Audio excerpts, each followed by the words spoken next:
I was in the middle of closing a 9-figure merger when my brother texted me. He claimed he had finally sold my rotting beach shack and was taking a 60-40 cut for his trouble. But that worthless shack is actually a $40 million resort with armed security, and the police are currently holding him. If he signs one more document, he destroys the deal I'm supposed to finalize today. My name is Zoe Campbell, and silence is the most expensive commodity I own. The air inside the main conference room of the Northbridge Meridian Group was scrubbed clean of humidity and filled with the scent of chilled water and high-stakes ambition. I stood at the head of a mahogany table that was long enough to land a small aircraft on. Behind me, the floor-to-ceiling glass overlooked the Manhattan skyline, a sprawling grid of gray and silver that seemed to hold its breath while I spoke. I was in the middle of a sentence that was worth 9 figures. We are projecting a conservative 22% return on equity by the third quarter of next year, I said, my voice steady, practiced, and devoid of the tremors that usually plague people asking for $150 million. I clicked the remote in my hand, advancing the slide to a graph that showed a sharp, beautiful, upward trajectory. The hospitality sector is recovering, but the luxury boutique market is exploding. We are not just building hotels, we are curating sanctuaries. The 6 men sitting around the table watched me with the predatory stillness of sharks sensing a drop of blood in the water. These were not men who gambled. They were men who calculated risk down to the 4th decimal point.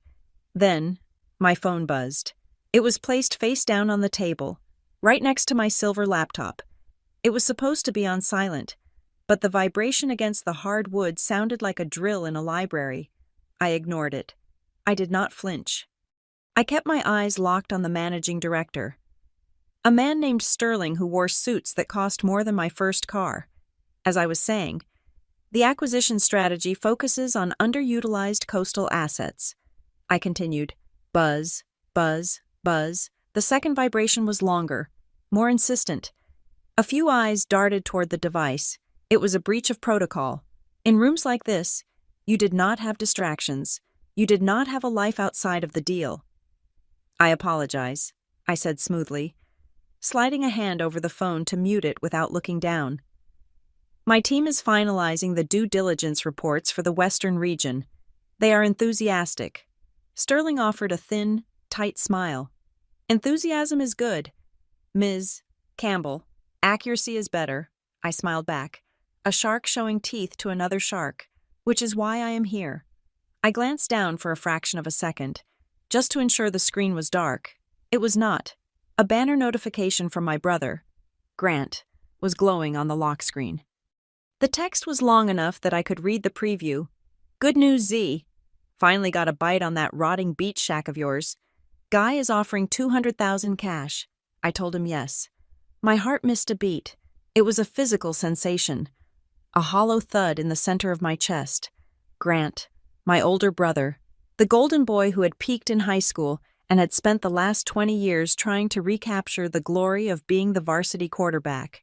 To Grant, I was still his little sister Zoe, the flighty one, the one who moved away and probably waited tables, the one who needed saving. He had no idea that the woman standing in this boardroom, wearing a tailored silk blouse and commanding the attention of Northbridge Meridian, was the same person he still called Z. I felt a flash of irritation, hot and prickly, running up the back of my neck. $200,000. He was talking about the property in Seabriar Key. The property I had purchased 10 years ago when it was nothing but sand and a dilapidated structure that smelled of salt and abandonment. But Grant did not know what it was now. He did not know about the zoning permits I had spent 3 years acquiring. He did not know about the demolition, the reconstruction, or the high-end landscape architecture. He certainly did not know about the valuation I was carrying in my briefcase. I forced the irritation down, shoving it into a box in my mind. Focus. Zoe. I turned back to the screen. If you look at the demographic shift, high-net-worth individuals are moving away from traditional resorts. They want privacy. They want exclusivity. Buzz. Buzz. Another text. Then another. They were coming in a rapid-fire assault. Don't thank me yet. I talked him up. He wanted to pay $180. We split it 60-40. I take 40 for the legwork. And finding the buyer, Mom agrees it is fair since I'm handling the stress. Hello, Zoe. Answer me. This guy has cash. We need to move fast. My hand tightened around the presentation remote until my knuckles turned white. 60-40.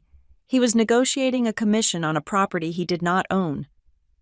For a sale I did not authorize, to a buyer who was offering less than the cost of the landscaping in the entry courtyard alone.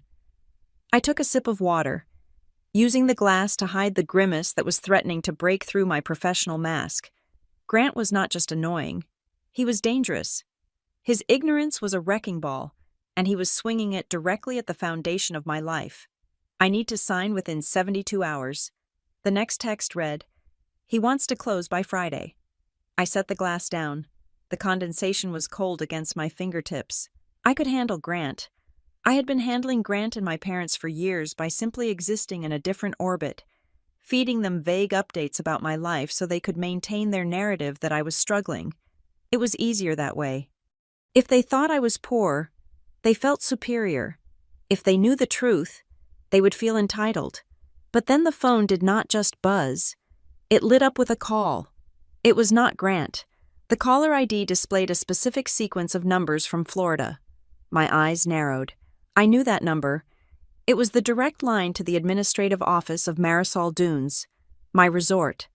A cold shiver went down my spine, sharper and deeper than the irritation from the texts. My management team knew never to call me during a blackout window unless the building was literally on fire. I let it go to voicemail. I had to. I could not answer a phone call in the middle of a pitch to Northbridge Meridian. "Ms." Campbell Sterling's voice cut through the fog. "Yes," I said, snapping my head up. Sterling leaned forward, steepling his fingers.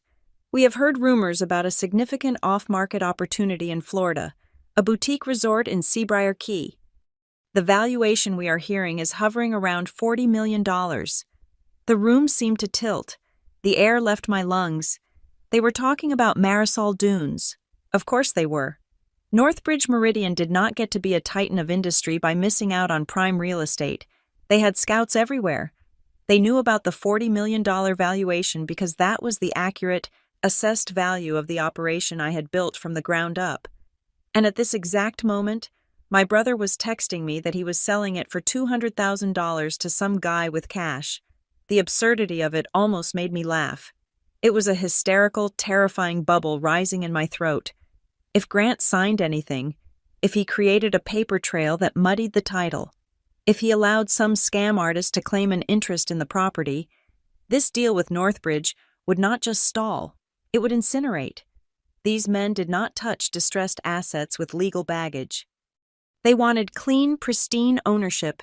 If they caught even a whiff of a title dispute or a fraudulent sale, they would walk away, and the $150 million expansion fund I was pitching would vanish. I looked at Sterling. His eyes were gray and unblinking. "That region is indeed showing promise," I said, my voice sounding distant to my own ears. The phone buzzed again. This time, it was a transcription of the voicemail from the Florida number. The text scrolled across the lock screen, visible for just a moment before the screen went dark. "Ms. Campbell, this is Leona Price. Security has detained an individual claiming to be you. He has a male companion. They are demanding access to the safe. They have paperwork. Police are en route." My blood ran cold. An individual claiming to be me. Grant was not just texting me from his living room. He was there. He was in Florida. He was at the resort, and he had brought someone with him. The pieces slammed together in my mind with the force of a car crash. Grant had found the old deed. He had found the old papers from before the renovation. Papers I thought were lost or destroyed. He thought he was selling an abandoned shack. He had driven down there, probably thinking he would do a quick walkthrough and hand over the keys. Instead, he had walked into a $40 million facility with armed security, high-definition surveillance, and a management team that knew exactly what I looked like. And the person with him, the buyer, real buyers, do not pay cash for beach houses without an inspection. Real buyers do not rush a closing in 72 hours. Real buyers do not try to break into safes. Grant had not found a buyer. He had found a predator. I looked at the 6 men in the room. I looked at the graphs on the screen that promised a future of wealth and success. And then I looked at my phone, the ticking time bomb that threatened to blow it all to hell. I needed to leave, now. I stood up straight, smoothing the front of my blazer. I made a decision in a nanosecond. I could not panic. I had to be the CEO. "Gentlemen," I said, my voice dropping an octave, becoming grave and serious. "I have just received an urgent notification regarding a compliance issue on one of our satellite holding companies. It requires my immediate biometric authorization." It was nonsense, corporate buzzword salad, but it sounded terrifyingly important. Sterling frowned. "Is this material to our discussion?" "It is material to my ability to guarantee the security of the funds we are discussing." I lied seamlessly. "I need 5 minutes to resolve this, or I will be forced to freeze the transaction myself to protect our mutual interests. There is nothing a banker fears more than a frozen transaction." Sterling nodded slowly. 5 minutes. "Ms. Campbell." I walked out of the room. I did not run. I did not hurry. I picked up my phone, tucked my laptop under my arm, and walked to the heavy glass doors with a measured, rhythmic stride. But the moment the door clicked shut behind me, the mask fell. I strode down the hallway, my heels striking the marble floor like hammer blows. I passed the reception desk, past the stunned assistant, and found a quiet alcove near the elevators. I dialed the number for Evan Klein. Evan was the kind of lawyer who did not have a billboard. He was the kind of lawyer you called when you needed someone to strangle a problem quietly in a dark alley using only legal briefs. He answered on the first ring. "Zoe." "He is there," I said, my voice low and shaking with a rage I had not allowed myself to feel in the boardroom. "Who is where?" Evan asked. "Grant." "My brother?" "He is at Marisol Dunes." There was a pause. "Why is Grant at the resort? I thought he believed you worked in human resources for a logistics company." "He thinks he is selling it." "Evan." "He thinks he is selling the old shack for $200,000. He has a buyer with him." Leona called. "Security has detained them." I heard the rustle of papers on Evan's end. He switched instantly into war mode. "Did he sign anything?" "He texted me saying he needs a signature in 72 hours. But Leona said they have paperwork." "Evan, the buyer is there." "It is a scam. It has to be. Who buys a property site unseen from a guy who does not have the title?" "Someone who knows how to forge a title." Evan said darkly. "Zoe, if they are at the property, this has gone beyond a nuisance. This is criminal trespass and attempted fraud." I closed my eyes. Leaning my forehead against the cool glass of the window, I could see the city below. Millions of people living their lives, none of them knowing that my own brother was currently trying to sell my life's work for the price of a used luxury car. "The meeting." I whispered, "Sterling knows about the property. He mentioned the $40 million valuation. If this blows up, if there is a police report with my name on it linked to a fraud investigation, Northbridge walks, then we contain it." Evan said, "I will call the local precinct. I know the captain in Seabriar. We will hold them." "No," I said sharply. "Zoe." I opened my eyes. The reflection looking back at me was not the terrified sister. It was the woman who had built an empire from nothing. If we arrest him now, the buyer gets spooked and disappears. I said, "If we arrest him now, Grant plays the victim. He will cry to our parents that he was just trying to help, that I am the monster who threw him in jail. He will never understand what he almost did." "What do you want to do?" Evan asked. I checked my watch. "I have a plane to catch. I can be in Florida by tonight. You want to go there? I have to. I need to see the face of the man who thinks he can steal my property. And I need to see Grant's face when he realizes what he has actually done." There was a silence on the line. Then Evan spoke, his voice careful. "Zoe, you know what happens if Grant finds out the real value. He will not see it as your success. He will see it as his lottery ticket." "I know," I said. I looked back toward the conference room. I could see Sterling through the glass, checking his watch. I had 1 minute left. "That is why you are going to handle the police. Evan, keep him detained. Keep him scared. But do not tell him anything. I understand." Evan said. "And Evan," I added, my voice turning into absolute zero. Yes, don't let him know the real value, I said, watching my own reflection in the glass, cold and hard. Don't let him know it is worth $40 million. Not until I get there. Not until I can look him in the eye and tell him exactly what his brotherly love is worth. I hung up the phone. I smoothed my hair. I adjusted my blazer. I took a deep breath, inhaling the scent of money and power that permeated the hallway. Then I turned around and walked back into the boardroom to close the deal. The black sedan glided through the mid-afternoon traffic of Manhattan, insulating me from the noise of the city. I leaned my head against the cool leather of the headrest and watched the buildings blur past. My flight to Florida would depart in 2 hours, which left me with nothing but time to dissect exactly how my life had spiraled into this surreal farce. It was not a sudden accident.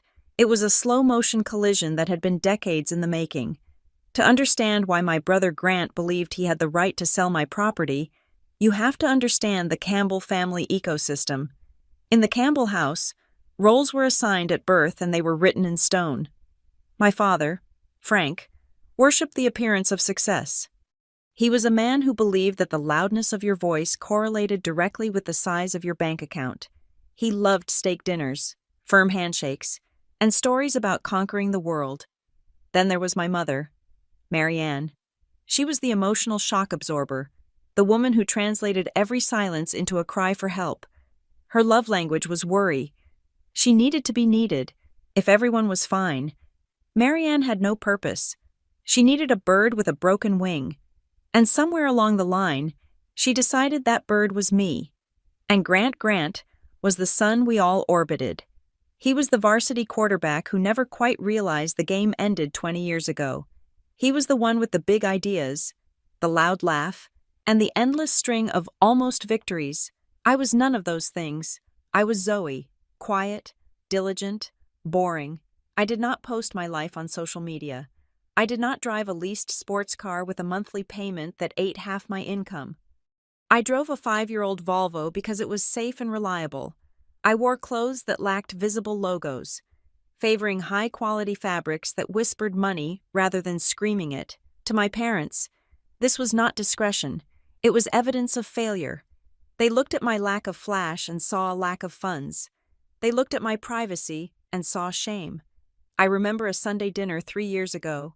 I had just closed my first major commercial zoning deal, a transaction that netted me a commission large enough to buy my parents' house twice over. I was feeling proud. I wanted to share it. I sat at the table, watching Grant shovel pot roast onto his plate, while talking about a crypto scheme he was sure would explode. I had a good week, I had said, trying to find an opening in the wall of sound Grant was generating. I finally got the zoning approval for that project I mentioned. My father had looked up, fork suspended halfway to his mouth. That is nice, honey. Does that mean you get a bonus? Maybe you can finally upgrade that car. I saw a commercial for a Lexus that looks very sharp. It is not about the car. Dad, I had replied, my voice shrinking. It is a long-term equity play, Grant had snorted, patting my hand with a condescension that made my teeth ache. Equity does not pay the rent.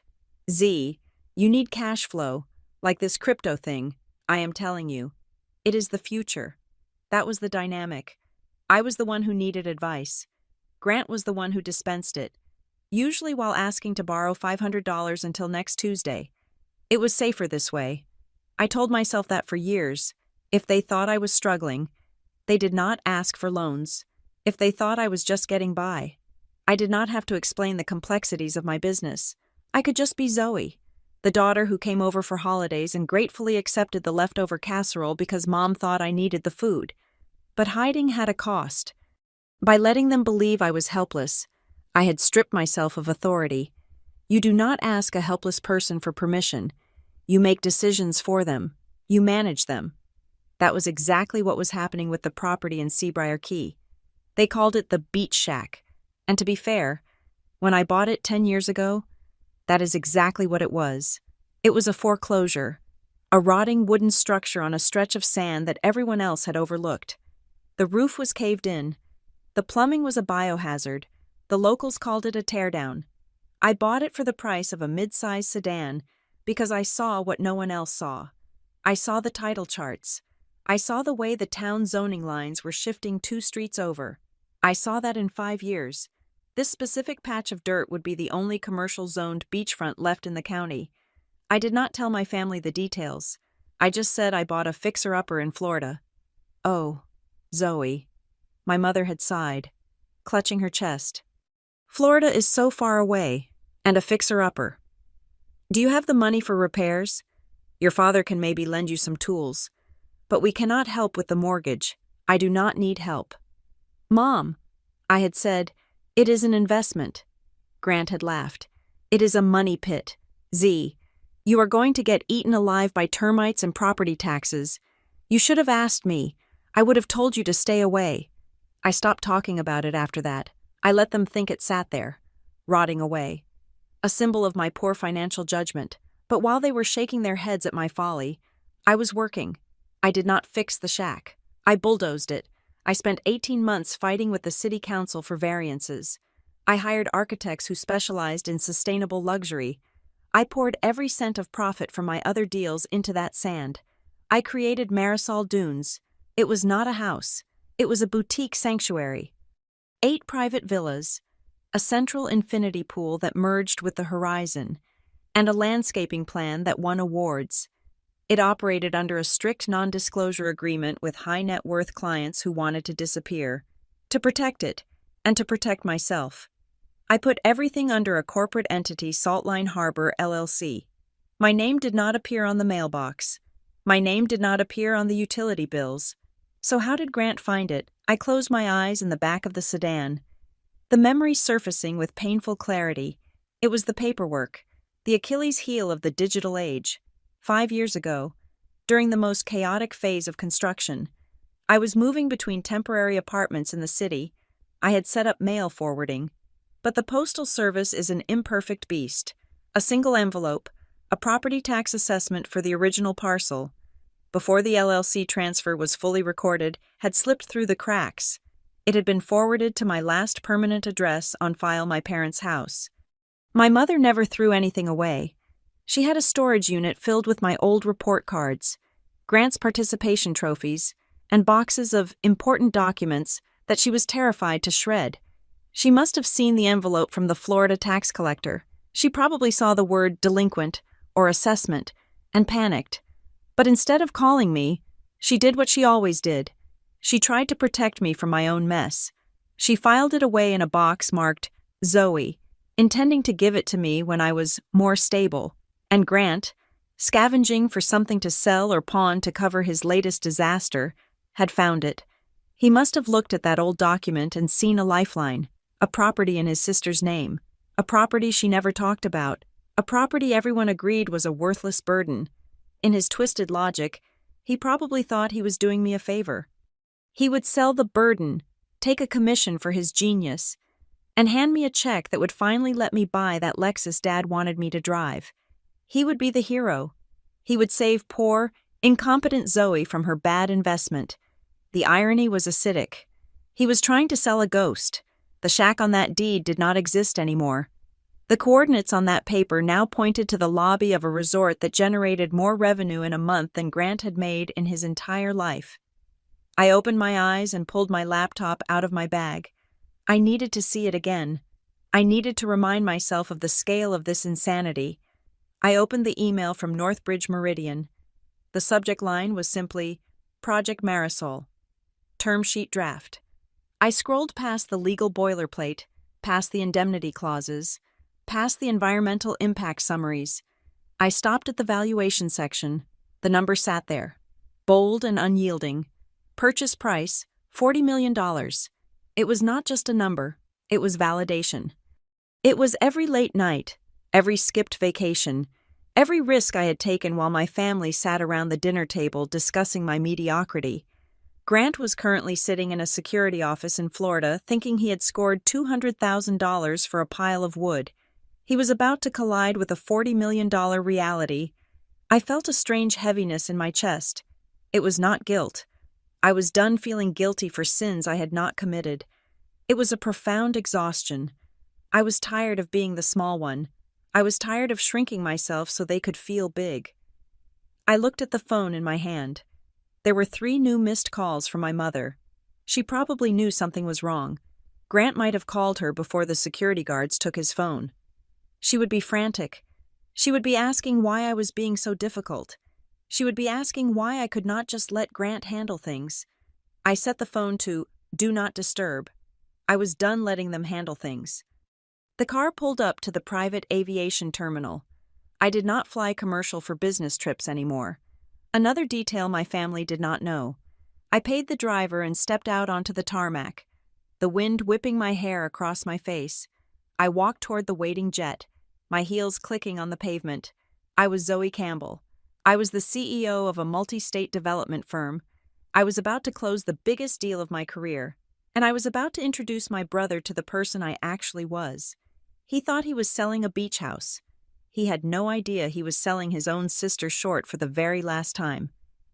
I climbed the steps of the plane, took my seat, and opened the laptop again. The screen glowed, illuminating the cabin with the cold light of the spreadsheet. The number 40 million stared back at me. It was a warning. It was a weapon. And in a few hours, it would be the sledgehammer that shattered the glass house my family had built around me. The hallway outside the boardroom was a corridor of polished marble and hushed conversations, but the voice in my ear was sharp enough to cut glass. Evan Klein did not waste time with pleasantries when the meter was running and a felony was in progress. "Zoe, listen to me very carefully," Evan said. His voice was a low rumble of controlled aggression. "I need you to screenshot every single text message your brother has sent you. Do not delete anything. Do not reply with anything emotional. From this second forward, your phone is evidence." I stood by the window, staring at the grid of yellow taxis far below. "I have them, Evan." He sent me a photo of a contract. It is barely legible, but I can see the header. It is a standard purchase agreement, the kind you download from a legal template website for $20, and the buyer. Evan asked. I pulled up the image Leona, my resort manager, had just sent me. It was a grainy shot taken from the security camera in the administrative lobby. It showed Grant sitting in a chair, looking pale and sweaty, his knee bouncing nervously. Next to him sat a man who looked like he had been manufactured in a factory that built generic business people. He is wearing a navy suit, I described, zooming in on the image. Slicked back hair, no tie. He is sitting at an angle, turning his face away from the main camera. He knows where the lens is. "Evan, he is hiding. That is not a retail buyer," Evan said. "That is a runner." The man in the photo was smooth, too smooth. He had the posture of someone who had done this 100 times. He was the kind of predator who swam in the shallow waters of desperation, looking for people like Grant, people who were greedy enough to be stupid and desperate enough to be blind. "Leona says he calls himself a cash investor." I said, "He told the staff he represents a private equity pool." Evan let out a dry, humorless laugh. "They always do. Listen, I have the local police chief on the other line. We can have a squad car there in 4 minutes. We can arrest Grant for trespassing and attempted fraud right now." My finger hovered over the glass. It would be so easy. I could end this nightmare with a single word. I could let the system swallow Grant whole. He would spend the night in a cell, terrified and alone. And maybe, for the first time in his life, he would learn that actions had consequences. But then I looked at the man in the navy suit again. "No," I said, "Zoe, he is selling your property. If we arrest Grant now, the man in the suit walks," I said, my mind racing through the scenarios like I was modeling a financial projection. "He will claim he is a victim of Grant's fraud. He will say he had no idea the title was bad. He will disappear into the ether, and we will never know who sent him." Evan was silent for a moment. "You want to play the long game. I want the head of the snake, Evan. Grant is just the tail. Grant is incapable of drafting a fake power of attorney that would pass a cursory inspection. He does not know how to file a deed transfer. Someone prepped him. Someone gave him the documents. I want that person." Evan shifted gears instantly. "Okay, here's the play. I will tell the police to detain them but not charge them yet. We will call it an administrative hold for identity verification. We need to make the buyer think it is just a bureaucratic snag. We need him to think the deal is still alive so he calls his boss. Do it. I said. Evan, yeah. Find out where they were going to sign. I can tell you that right now. Evan said, I ran the address from the header of the document you sent. It is not a law firm. It is a place called Suncoast Title and Escrow. It is a storefront operation in a strip mall next to a dry cleaner. Of course it was. Legitimate $40 million transactions happened in boardrooms with mahogany tables and bottled water. Fraud happened in strip malls next to dry cleaners. I hung up the phone. My hand was shaking. Not from fear, but from the adrenaline of the hunt. This was not a family dispute anymore. This was a siege. I checked my watch. My 5 minutes were up. I had to go back into that boardroom and convince 6 of the smartest men in New York that I was not currently managing a disaster. I smoothed the front of my blazer, took a deep breath that expanded my ribs against the silk of my blouse, and opened the heavy glass doors. The atmosphere in the room had changed. 10 minutes ago, the air had been filled with the buzz of potential. Now, it was heavy and still. The 6 partners of Northbridge Meridian were sitting in their leather chairs, but they were not looking at the prospectus anymore. They were looking at me. Sterling, the managing director, had his phone flat on the table in front of him. The screen was dark, but his expression was illuminated by a cold, hard curiosity. Is the compliance issue resolved? Sterling asked. His voice was polite, but it lacked warmth. I walked to the head of the table. Moving with a deliberate slowness, I sat down and folded my hands on the cool wood. It was a minor authentication error. I lied, looking him dead in the eye. A flagged login from a remote server. It has been cleared. Sterling did not blink. That is fortunate, because while you were out, we received an interesting piece of information from our due diligence team. My stomach dropped. I kept my face perfectly still. Oh, I asked. Sterling tapped his finger on the mahogany table. It seems there is a flag on the title registry for the Seabriar Key parcel. A lis pendens alert was triggered 20 minutes ago. The blood drained from my extremities. A lis pendens, a notice of pending legal action. Grant had not just tried to sell the house. He or his handlers had already tried to file something. They were moving faster than I had anticipated. They were trying to cloud the title, to create enough legal smoke that they could extort a settlement to make it go away. Sterling leaned forward. We operate on clean titles. Ms. Campbell, we do not get involved in domestic disputes or contested ownership. If there is a cloud on this asset, we cannot proceed with the underwriting. The room was silent. I could hear the hum of the ventilation system. I could hear the beat of my own heart in my ears. They knew. They did not know the whole story, but they knew enough to kill the deal. I had 2 choices. I could deny it, which they would verify in an hour, and I would lose all credibility, or I could spin it. I leaned back in my chair, projecting a confidence I did not feel. I let out a short, dismissive sigh. I apologize. Sterling, I should have briefed you on that. It is a nuisance filing. Sterling raised an eyebrow. A nuisance filing. We are in the process of acquiring the adjacent lot to expand the buffer zone for the villas, I said, the lie forming on my tongue like a defensive weapon. The previous owner of that small strip is attempting to leverage a higher price by filing frivolous paperwork against the main parcel. It is a standard shakedown tactic. My legal team is already filing the motion to dismiss. It will be cleared by Monday. It was a brilliant lie. It turned a family betrayal into a ruthless business maneuver. It made me look like a shark who was being annoyed by minnows, rather than a woman whose brother was trying to rob her. Sterling studied me. He was looking for the twitch, the bead of sweat, the break in eye contact. I gave him nothing but ice. If it is cleared by Monday, he said slowly, then we can proceed with the term sheet, but the funds will be held in escrow until we see the dismissal order. Of course, I said, I would expect nothing less. Sterling nodded, and the tension in the room broke.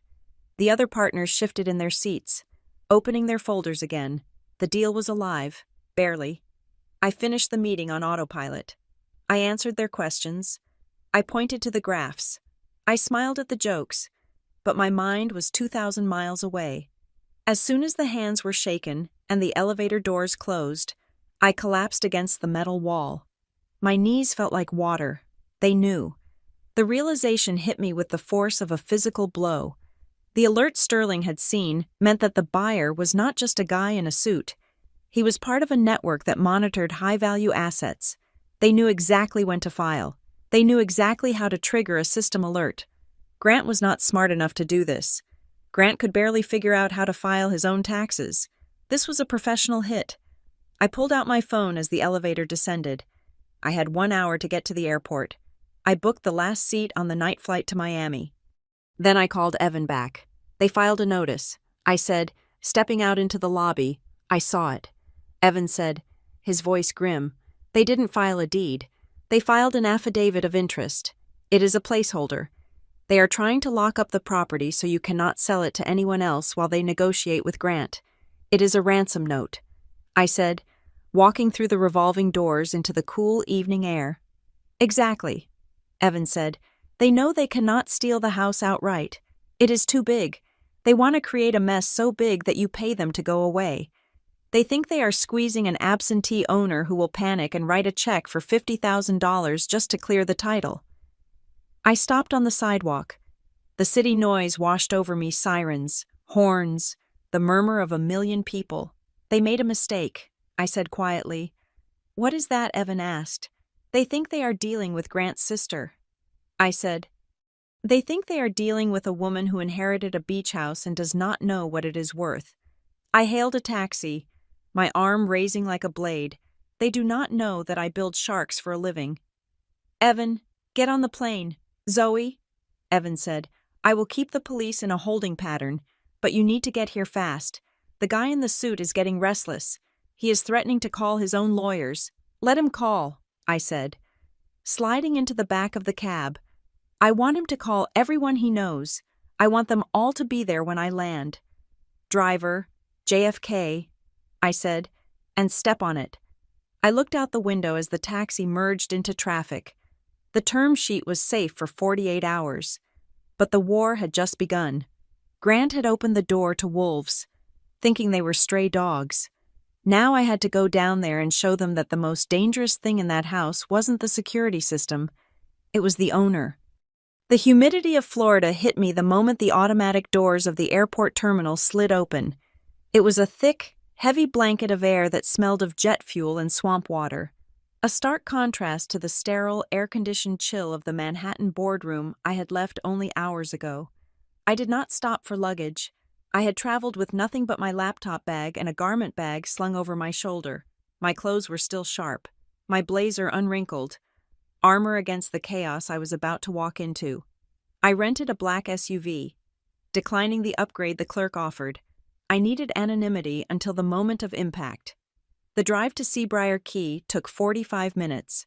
As the miles ticked by, the scenery shifted from the concrete sprawl of the airport to the manicured, palm-lined avenues of the coast. Seabriar Key was not a tourist trap. It was old money and quiet wealth. A place where hedges were trimmed with laser precision and privacy was the ultimate luxury. I turned off the main highway and approached the coastline. My heart began to beat a little faster, not from fear, but from a fierce, protective pride. Grant expected to see a shack. He expected a gravel driveway and a mailbox leaning at a 45-degree angle. He expected the physical manifestation of his little sister's failure. Instead, I turned the wheel and guided the car toward a pair of massive wrought iron gates flanked by limestone pillars. Soft, amber uplighting illuminated the bronze plaque embedded in the stone Marisol dunes. I rolled down the window as I pulled up to the security kiosk. The guard, a former Marine named Rodriguez, whom I had hired 3 years ago, stepped out. He looked stern, his hand resting near his belt, until he saw my face. Ms. Campbell, he said, his posture straightening instantly. We were told to expect you. Open it, I said softly. The gate swung inward silently. I drove through. the tires crunching softly on the crushed shell driveway that wound through a canopy of banyan trees.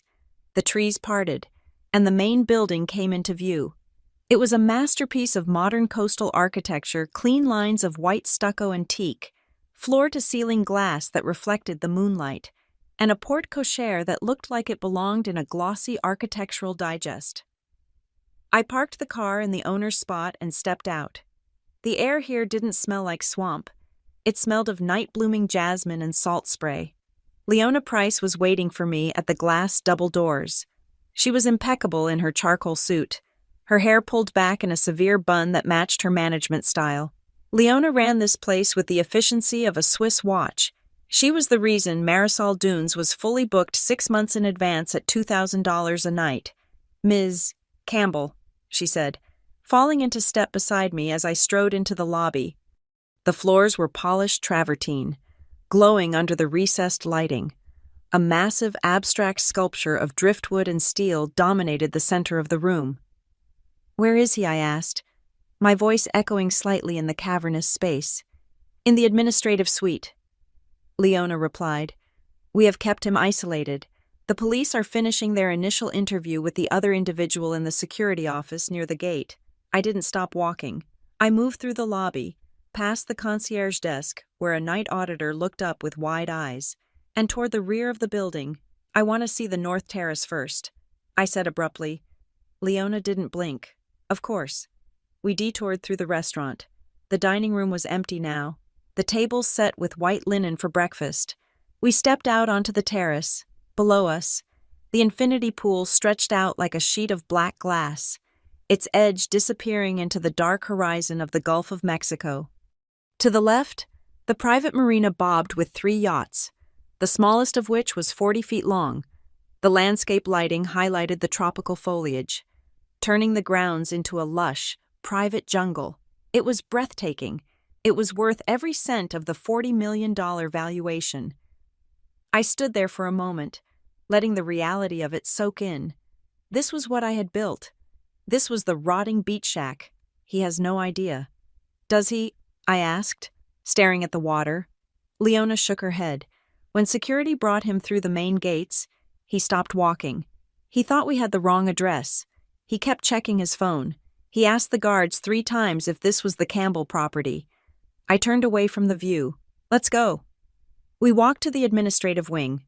Leona swiped her keycard, and the heavy door clicked open.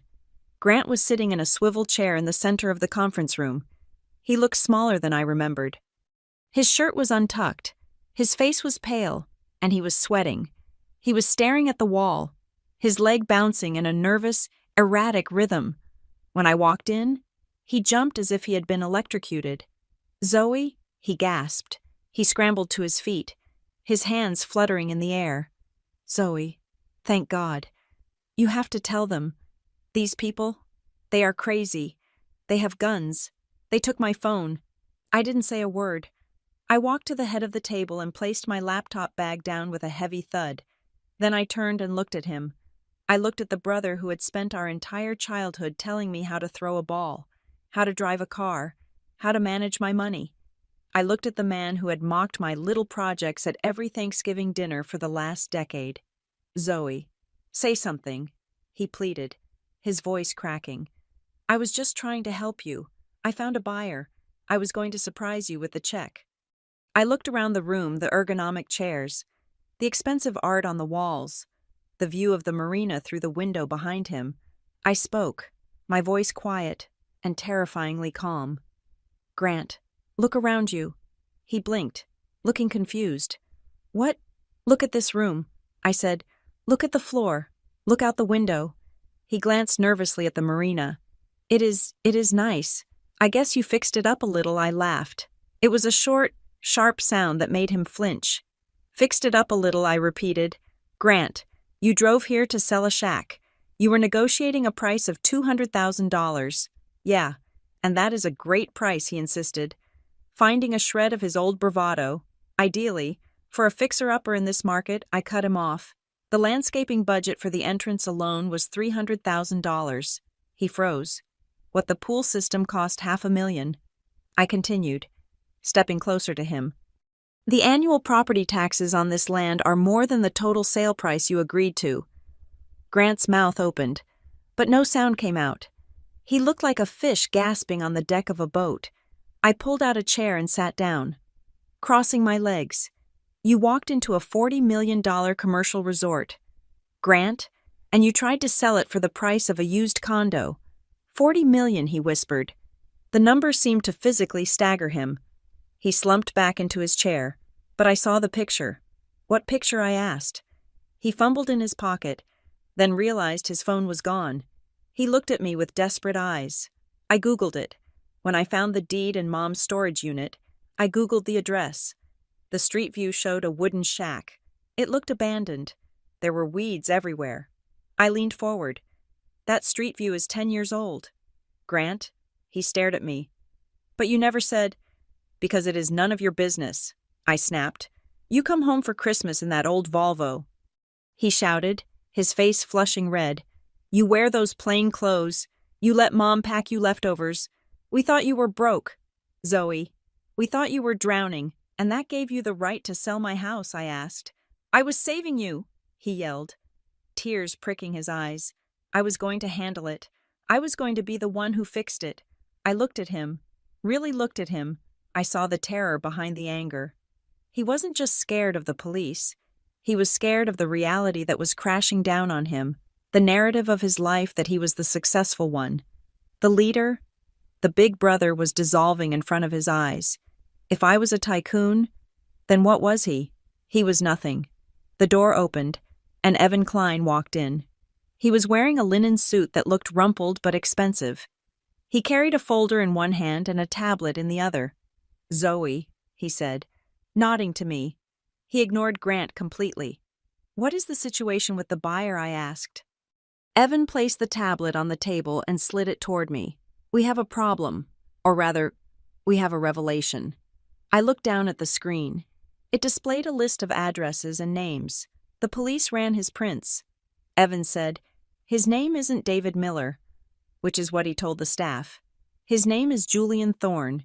He is a mid-level runner for a syndicate operating out of Miami. I scrolled through the list on the tablet.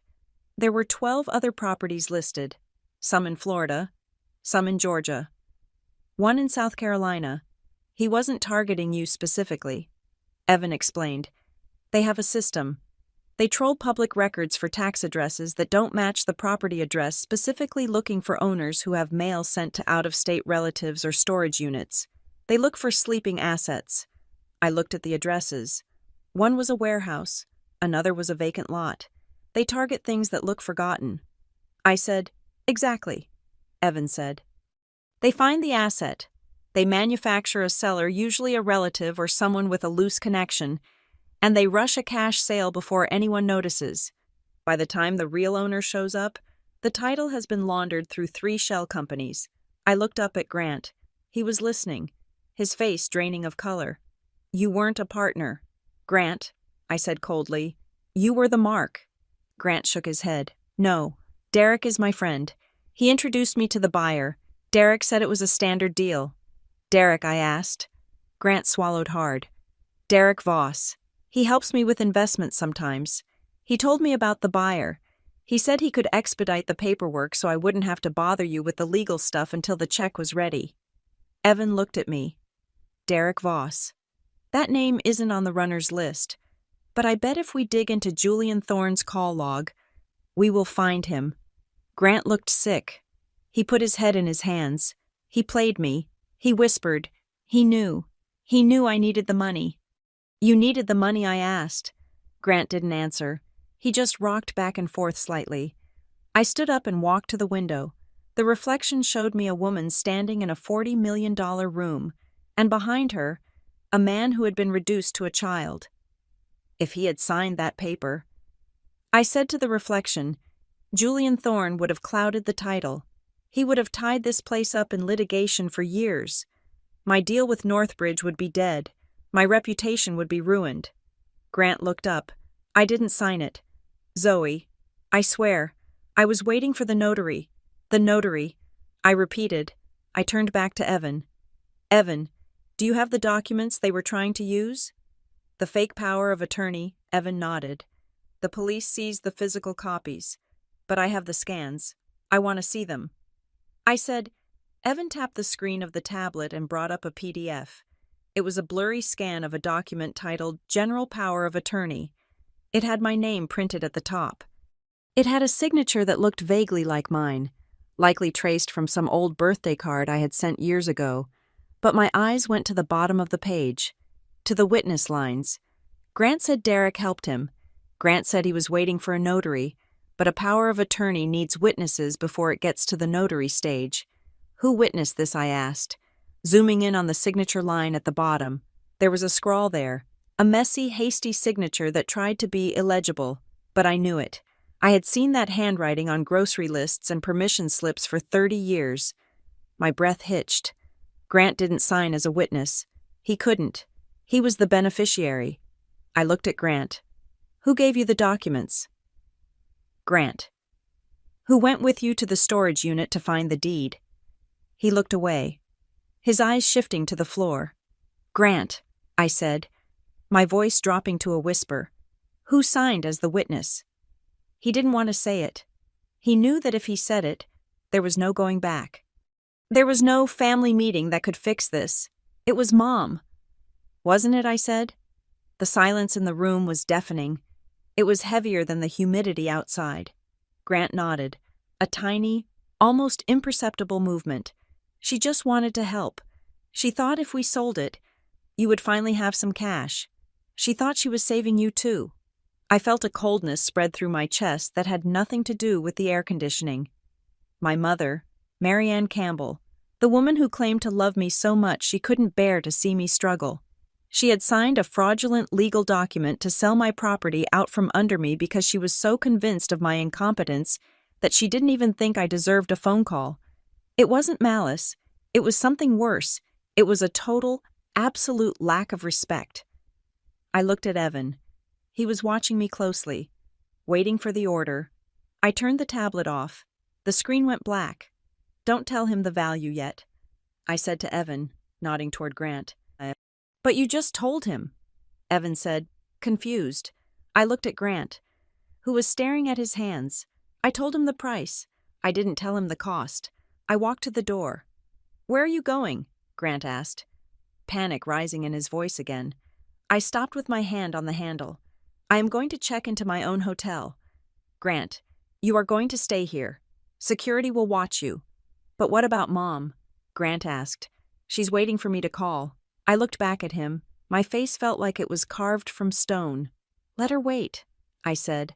I walked out of the room, leaving my brother alone in the empire he had tried to sell for scrap. I needed to sleep, because tomorrow, I wasn't just fighting a scammer, I was putting my entire family on trial. The morning sun sliced through the blinds of the conference room at Marisol Dunes, but it did nothing to warm the atmosphere inside. The air conditioning was humming, a low drone that underscored the tension as Evan Klein laid a series of high-resolution scans onto the mahogany table. He had been busy while I slept. Zoe, meet Arthur Pendleton, Evan said, gesturing to a man on the speakerphone. He is the forensic document examiner I use for high-liability cases. Arthur, tell her what you found. The voice that crackled from the speaker was dry and clinical. Ms. Campbell, I have reviewed the power of attorney document provided by the police. It is a clumsy forgery. To put it mildly, the document itself is a generic template available for download on several free legal advice forums. It is the kind of form people use when they do not want to pay a lawyer. And the notary stamp, I asked, leaning over the scan.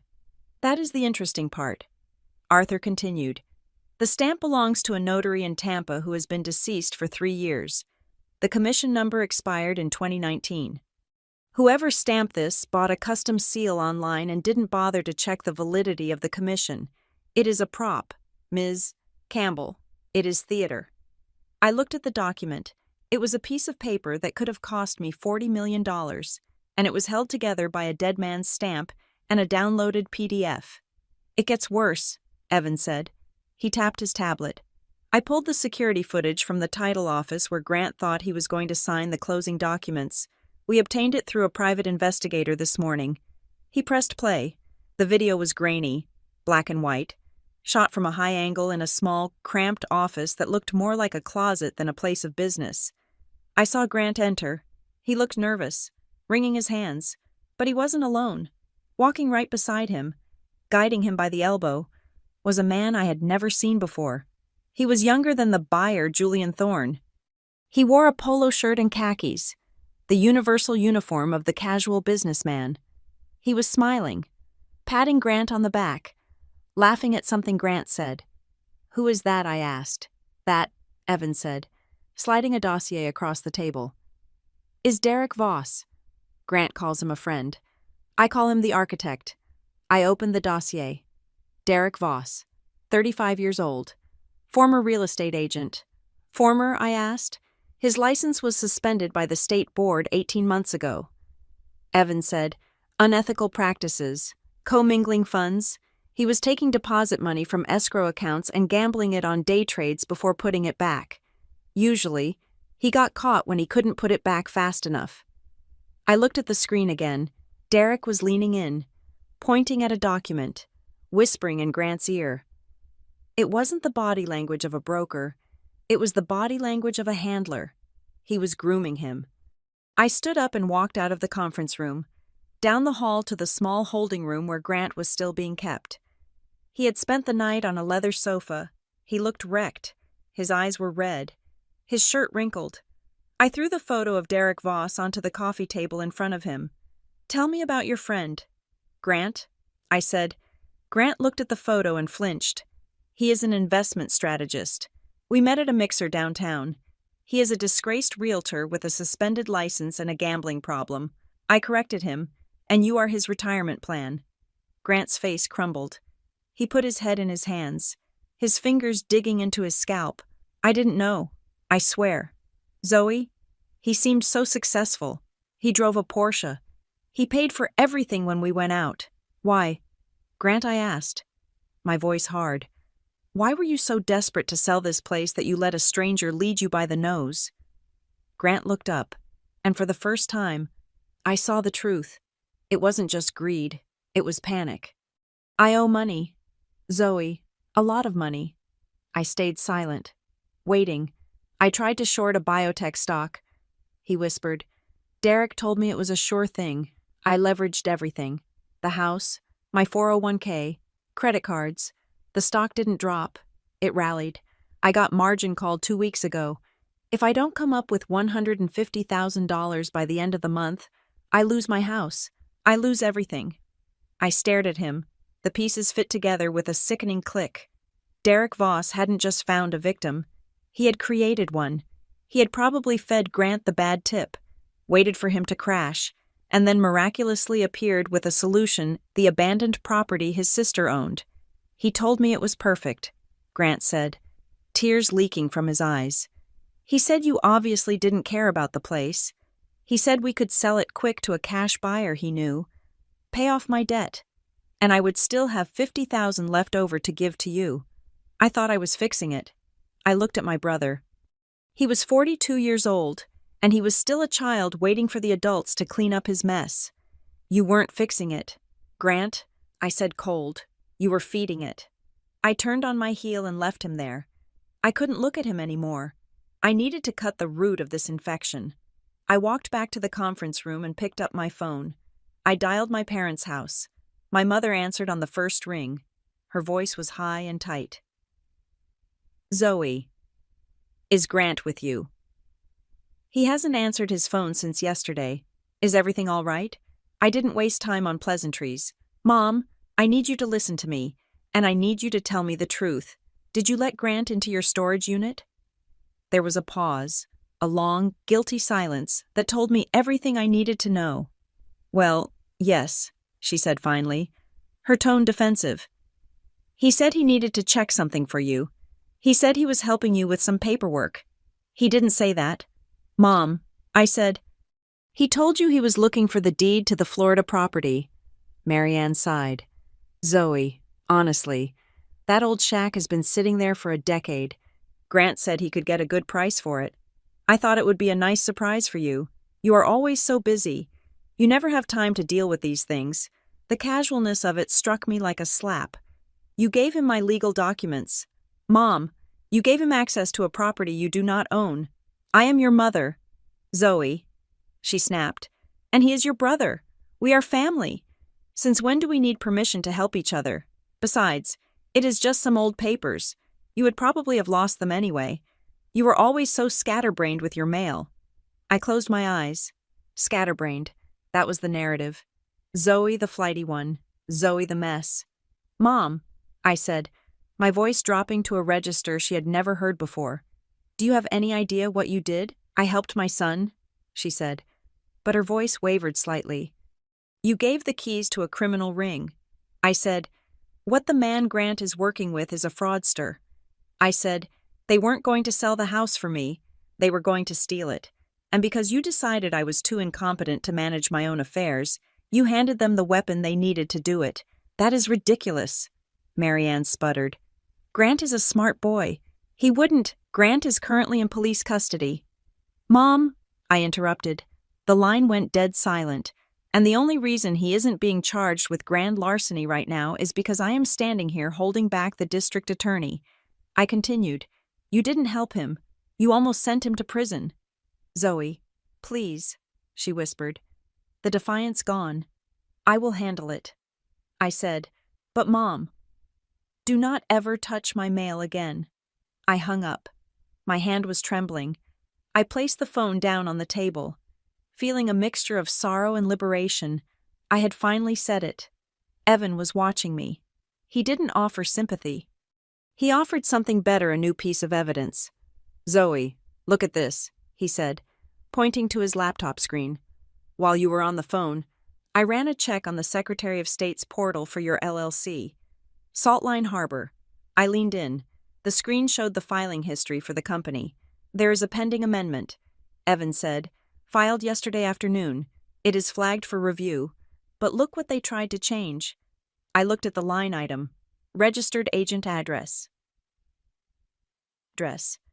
They were trying to change the mailing address for the company to a P.O. box in Miami. My blood ran cold. They weren't just trying to sell the deed. I realized they were trying to hijack the company. If this had gone through, Evan explained, any legal notices like the lawsuit they planned to file to cloud the title would have gone to their box, not yours. You wouldn't have known you were being sued until a default judgment was entered against you.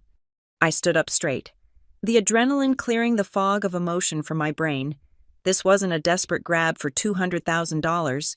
This was a sophisticated, multi-layered attack. Derek Voss and Julian Thorne were not just opportunists. They were a dismantling crew. They identified assets owned by weak targets, acquired the identity documents through family or theft, and then used the legal system to strip the equity before the owner even woke up. They thought I was weak. They thought I was the scatterbrained sister who let her mother keep her tax returns. They were wrong.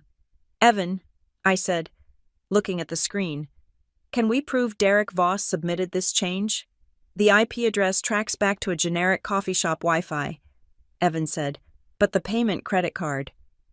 It is under a shell company, but I bet if we subpoena the bank records, we find a link to Voss. I looked out the window at the pristine grounds of my resort. I saw the maintenance crew skimming the pool. I saw the chef walking toward the herb garden. I saw the life I had built with my own 2 hands. Grant wants to go home, Evan said. He is asking if he can leave. No. I said, Zoe. He stays. I said, he stays right here where I can see him, and he is going to help us. Help us do what Evan asked. I turned back to the table. We are not just going to stop the sale. Evan, we are going to let them think they are winning. We are going to let them think the address change went through. We are going to let them think the title is clearing. You want to bait them, Evan said, a slow smile spreading across his face. I want the whole network. I said, I want Derek Voss. I want the notary who faked the stamp. I want the person funding Julian Thorne. I picked up the stylus and tapped the screen. Right on the pending status of the filing. They wanted to play with paper. I said, fine, let's bury them in it. The phone felt heavy in my hand, like a loaded weapon I didn't want to fire but knew I had to. I stood at the head of the conference table, the glass walls of the room reflecting the lush greenery of the resort I had built, while my brother sat slumped in the leather chair, looking like a man awaiting sentencing. I dialed my father's number. Frank Campbell answered on the second ring. His voice was a booming baritone, the voice of a man who was used to ordering steaks well done and interrupting people in meetings. "Zoe," he said, and I could hear the impatience crackling down the line. "Your mother is in a state. She says you are holding Grant hostage down there. She says you are threatening to call the police on your own brother over some paperwork." I didn't raise my voice. I didn't let the old familiar feeling of being the disappointed daughter creep into my throat. "I am not threatening. Dad," I said, "the police are already here. They have been here since last night." Frank let out a sigh that sounded like steam escaping a valve. "For God's sake, Zoe, this is ridiculous. Grant was trying to do a nice thing. He found a buyer for that piece of junk you bought. Maybe he jumped the gun on the paperwork. Sure, but he is family. You don't involve the law. You let your brother handle the business. He knows what he is doing." There it was. The reflex. Let your brother handle it. It didn't matter that Grant was drowning in debt. It didn't matter that he had no license, no experience, and no legal standing. To Frank Campbell, Grant was the man. And therefore, Grant was the authority. He doesn't know what he is doing. "Dad," I said, my voice cutting through his bluster. He was being coached by a con artist to sell a property he had never seen. He saw the pictures. Frank argued. "Look, Zoe, I know you are emotional. You get attached to things, but be practical. Take the money he found you.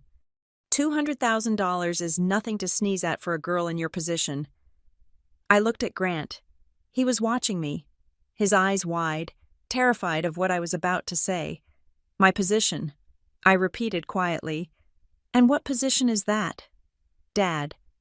"You know," Frank said, his tone softening into that condescending pity I hated more than his anger. "You are doing your best, honey. But we know things haven't exactly taken off for you. Grant was just trying to give you a cushion." I closed my eyes for a second, inhaling the scent of the fresh orchids on the table. "Dad, I need you to listen to me very carefully." I said, "The property Grant tried to sell is not a shack. It is a commercial resort. It has 40 employees. It has a reservations list that is full for the next 18 months. There was a silence on the line. I could hear him breathing. "What are you talking about?" he asked, his voice losing some of its certainty. "I am talking about fraud. Dad.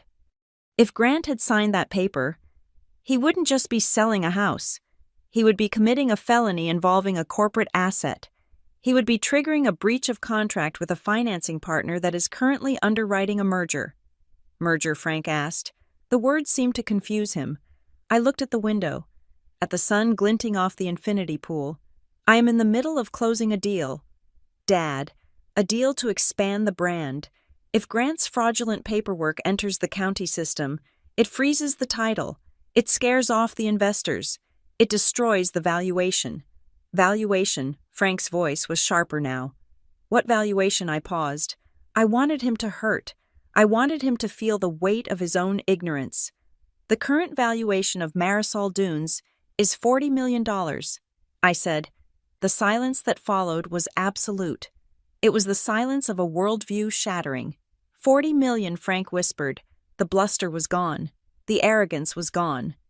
In its place was something else, something naked and greedy. "Yes," I said.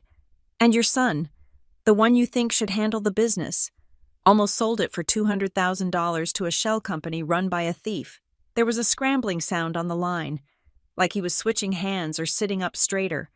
"Zoe, are you serious? 40 million? You own that?" "Yes. Why didn't you tell us?" Frank asked. And suddenly, his voice was different. It wasn't the voice of a father talking to a child. It was the voice of a man talking to a peer, or a bank. "We could have helped you manage it. Grant could have come down there to run operations. We could have—" I felt a wave of nausea. He wasn't horrified that Grant had almost destroyed me. He wasn't apologetic that he had underestimated me for a decade. He was calculating. He was already trying to figure out how to get his hands on the wheel.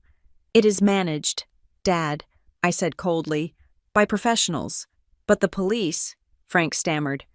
Zoe, you can't have a police record on the family. Not when there is that kind of money involved. It looks bad. We need to hush this up. Put Grant on the phone. I will talk to him. We can fix this. I looked at Grant. He was leaning forward, hope lighting up his face. He thought Daddy was going to save him. He thought the magic number 40 million meant he was safe because now there was enough money to bury the mistake. No, I said, Zoe, you don't get to talk to him. Dad, you don't get to fix this. I hung up. I placed the phone on the table. The disconnect tone seemed to echo in the room. Grant looked at me, his mouth open. You hung up on him. He was asking how to get a cut.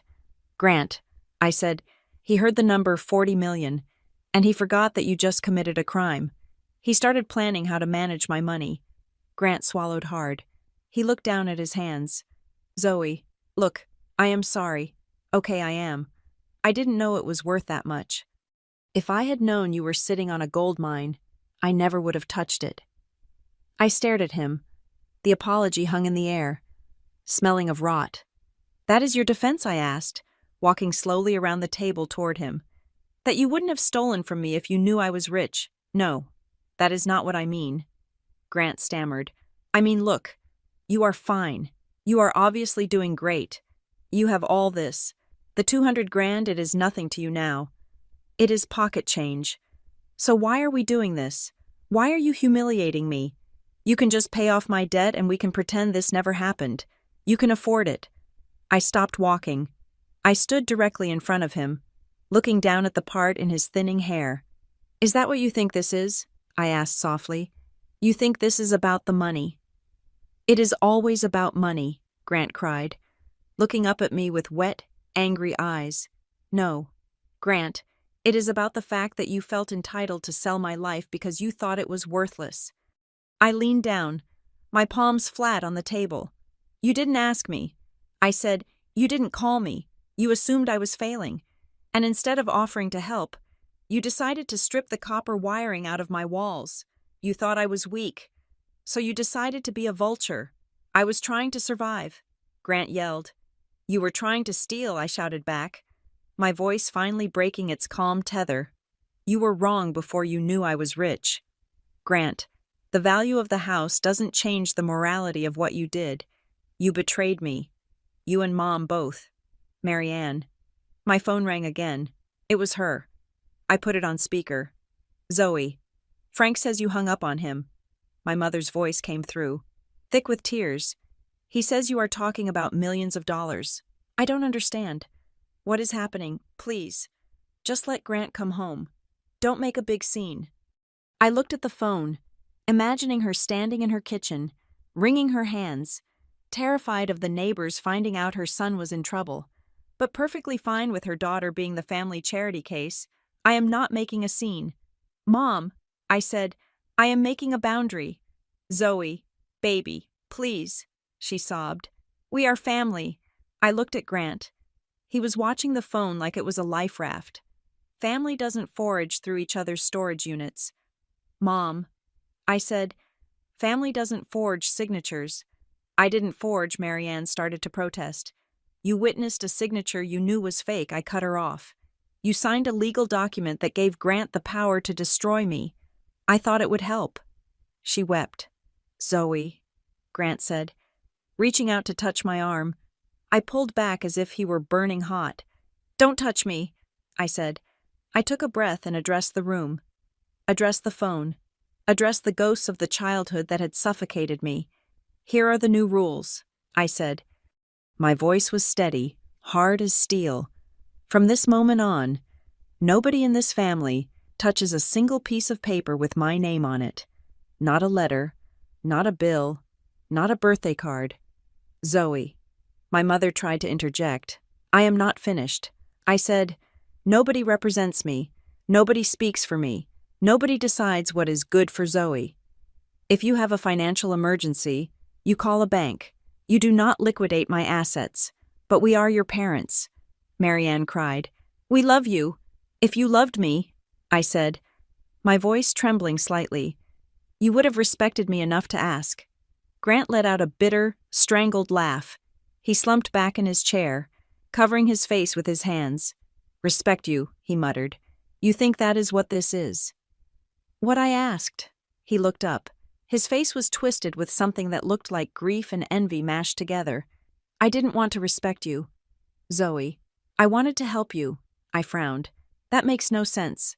"It makes perfect sense," he shouted. "God, you were always the quiet one. The one in the corner. I was the star. Dad made sure everyone knew I was the star. But you just left. You went to the city. You didn't ask for money. You didn't ask for approval. You just existed, totally independent of us." He wiped his nose with the back of his hand. "It drove me crazy," he admitted, his voice dropping. "I am 42 years old, and I still shake when Dad calls me. I still need him to tell me I'm a good boy. But you didn't need anything, so when I found that deed, when I saw that old shack, I was relieved." The confession hung in the air. "You were relieved?" I asked. "I was happy you failed," he whispered, the truth pouring out of him like poison. "I wanted you to be a mess, because if you were a mess, then I wasn't the only disappointment. If you were poor, then I could be the big brother again. I could swoop in and save you and give you 10 grand and feel like a king." I stared at him. I had suspected it, but hearing him say, it was like taking a knife to the gut. He didn't want my money. He wanted my failure. He needed my failure to fuel his own fragile ego.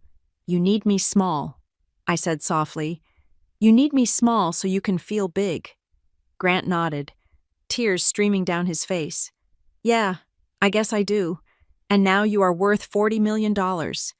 And I am just the guy who tried to rob you." He looked at me with total defeat. "Dad is never going to look at me again. Is he? Once he sees this place, once he sees what you did, I am done." I looked at the phone, where my mother was weeping silently. I looked at my brother, who was shattered. I didn't feel triumphant. I didn't feel vindicated. I just felt tired. I walked over to the intercom on the wall and pressed the button. "Leona," I said. "Yes, Miss Campbell.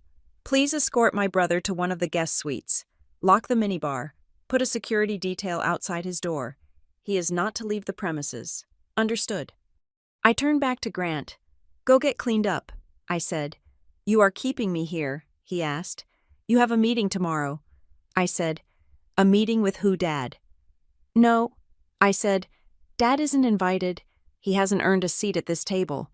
"Then who tomorrow morning at 9 o'clock? I said, "In this room, you, me, my attorney, and the resort manager." I paused, looking him dead in the eye. "And one other person, someone who is very interested in hearing your side of the story regarding Mr. Derek Voss." Grant went pale. "The police?" I didn't answer. I just pointed to the door. "Get out of my boardroom, Grant." He stood up and walked out, his shoulders hunched. I listened to his footsteps fade down the hallway. I picked up the phone. "Mom." "Yes," she whispered. "I am hanging up now. Don't call me back until you remember that I am your daughter, not your project." I ended the call. The silence returned to the room, but it felt different now. It wasn't empty. It was cleared. I had bulldozed the old shack of my family dynamics. Now, I had to build something new on the foundation of the truth. I sat down and opened my laptop. I had a deal to save, a con artist to catch, and a mystery guest to summon. The time for hiding was over. The time for business had begun. The conference room at Marisol Dunes had been transformed. Gone were the fresh orchids and the welcoming carafes of iced water.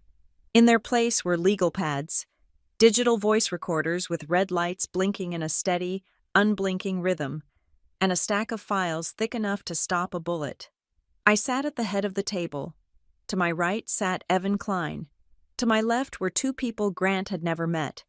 The first was Elias Vance, a forensic fraud investigator from the insurance firm that underwrote my commercial liability policy. He had eyes like a lizard, unmoving and constantly processing data. The second was Sarah Keene, a private investigator licensed in 3 states who specialized in corporate espionage and asset recovery. This was not a family intervention. This was a deposition. When the door opened and Grant walked in, he stopped dead. He had shaved and put on a fresh shirt, clearly expecting a somber but intimate conversation with his sister. He was ready to apologize, cry a little, and ask for a loan. Instead, he walked into a Shark Tank. "Sit down. Grant," I said, gesturing to the single chair placed on the opposite side of the table. He looked at the strangers. "Who are they, witnesses?" Evan said, his voice flat. "And before you ask, this session is being recorded for legal preservation. You are not under arrest at this exact moment, but anything you say can be used to establish the chain of events regarding the attempted fraudulent conveyance of the Marisol Dunes property." Grant swallowed hard. His Adam's apple bobbed. "Zoe, this is intense. Can't we just talk?" "We are talking," I said, folding my hands on the table. "We are just doing it correctly." I nodded to Evan. "Grant," Evan began, opening a file, "I want you to walk us through the timeline. Not the story you told your mother, not the story you told yourself. I want the granular details of your relationship with Derek Voss." Grant shifted in his chair. "I told you. We met at a mixer." "Which mixer?" Sarah Keene asked. Her voice was raspy, like she smoked too much, but it carried authority. Grant looked at her, startled. I think it was at the convention center. The Small Business Expo in August." Sarah made a note on her pad. Derek Voss was not registered as an attendee at the Small Business Expo. However, security logs show he was in the lobby bar for 6 hours that day.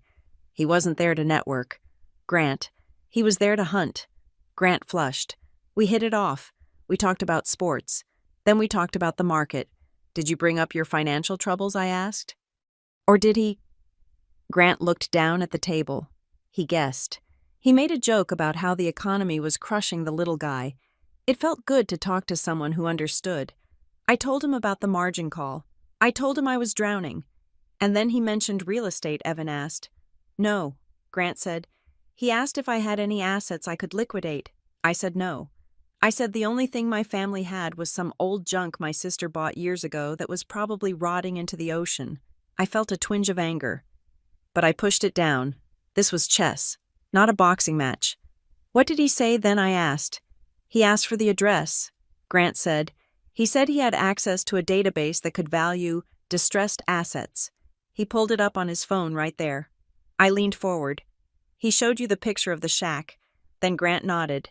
"Yeah, he showed me the street view." He said, "Looks like a teardown, but the land might be worth something to a cash developer." I looked at Sarah. She slid a piece of paper across the table. "This is the metadata from Derek Voss's phone, obtained via a subpoena from a previous litigation he is involved in." Sarah said, "He didn't search for the address." "Grant, he already had it bookmarked." Grant looked at the paper, confused.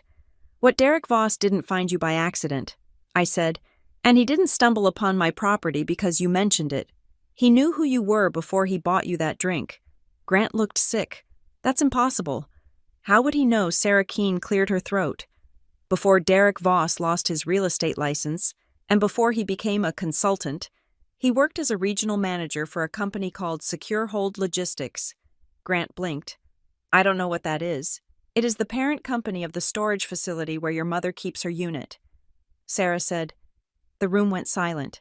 The only sound was the hum of the air conditioning and the scratching of Elias Vance's pen on his notepad. Grant's mouth opened, then closed. He looked like he had been punched in the stomach.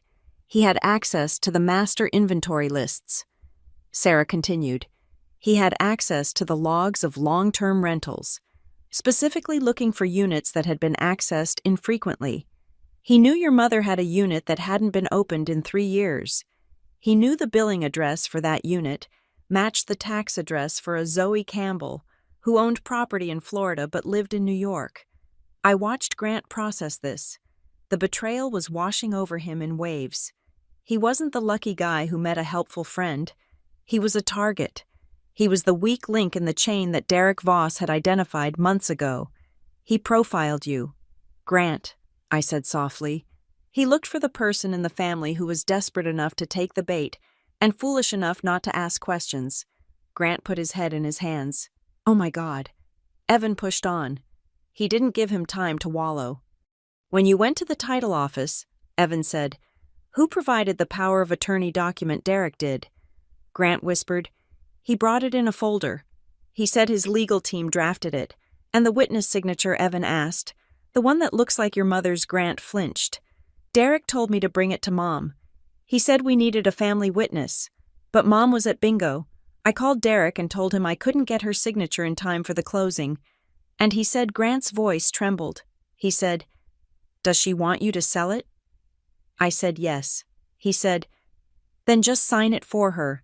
It is what she would want. It is just a formality. Elias Vance, the fraud investigator, finally spoke. His voice was dry as dust. So, you admit to forging a signature on a legal instrument at the direction of a third party to facilitate a six-figure transaction? Grant looked up, panic in his eyes. I didn't think it was forgery. I thought it was proxy. Ignorance of the statute is not a defense, Elias said, writing something down. I raised my hand to stop Elias. We have the method, I said. We have the connection. Now we need the lock. I turned my laptop around to face Grant. On the screen was a document. It was an affidavit. This has been sent to Mom's email. I said, She is at a notary public in New Jersey right now. I arranged it an hour ago. Grant stared at the screen. What is it? It is a sworn statement. I explained. In it, Mom confirms that she gave you the key to the storage unit, but she explicitly denies giving you permission to sell the property or sign her name. She confirms that the documents were removed from her possession without a proper chain of custody. Grant went pale. You are making Mom testify against me. I am making Mom protect herself. I corrected him. If she doesn't sign this, she is an accomplice to your fraud. If she signs it, she is a victim of theft. I am giving her a way out. Grant looked at the screen, tears welling in his eyes. She already signed it. She is signing it now, I said. She cried. Grant, she cried the whole time, but she is signing it, because I told her it was the only way to keep you out of jail. Grant looked at me, confused. Keep me out of jail. But this proves I did it. It proves you were a pawn. Evan interjected. It proves Derek Voss orchestrated the theft of documents and solicited the forgery. With this affidavit, and your testimony, the district attorney can go after Voss for racketeering and organized fraud. He is the big fish. You are just the bait. I slid a heavy paper document across the table toward Grant. This is your deal. I said. Grant looked at it. It was thick. It is a cooperation agreement. I said, You agree to testify against Derek Voss and Julian Thorne. You agree to hand over every text, email, and voicemail. You admit to your role in the scheme. And if I sign, Grant asked. I decline to press charges for criminal trespass and fraud against you personally. I said. Grant let out a breath, his shoulders sagging. Thank you. Zoe. Thank you. I knew you wouldn't keep reading, I said, my voice cutting him off like a guillotine. He looked back down at the paper. He turned the page to the financial addendum. You are not going to jail, I said, but you are not walking away free. I stood up and walked to the window, looking out at the marina. I have calculated the costs of this little adventure. Grant, the emergency legal fees for Evan, the retainer for Sarah and Elias, the cost of the security audit we now have to perform on the entire resort because your friends compromised our protocols. The rush fees to the title company to scrub the filing. I turned back to him. It comes to $48,000. I said. Grant choked. $48,000 I don't have that I am in debt, I know. I said, That is why there is a payment plan. You will pay me back, every cent. With interest calculated at the federal prime rate, it will be deducted from your paycheck automatically. I have already drafted the garnishment order. Grant looked at me with betrayal in his eyes. You are garnishing my wages, Zoe. I am your brother. You are rich. You have $40 million. Why are you doing this over $40,000? Because you need to learn the difference between value and price, I said. I walked back to the table and leaned down, looking him right in the face. You thought you could sell my property because you didn't respect my ownership. You thought you could forge Mom's name because you didn't respect her agency. You have spent your whole life thinking the rules don't apply to you because you are the golden boy who just had some bad luck. I tapped the document. The luck runs out today. Grant, this isn't me saving you. This is a transaction. You buy your freedom by testifying and paying your debt. Grant stared at me. The realization was sinking in. I wasn't the little sister anymore. I wasn't the safety net. I was the bank, and the bank always collects. He picked up the pen. His hand was shaking. I will sign, he whispered. He signed the document. The scratch of the pen sounded loud in the quiet room. Sarah Keene witnessed it. Evan stamped it. It was done. Now, I said, there is one last thing you need to see, to understand exactly how close you came to obliterating this family.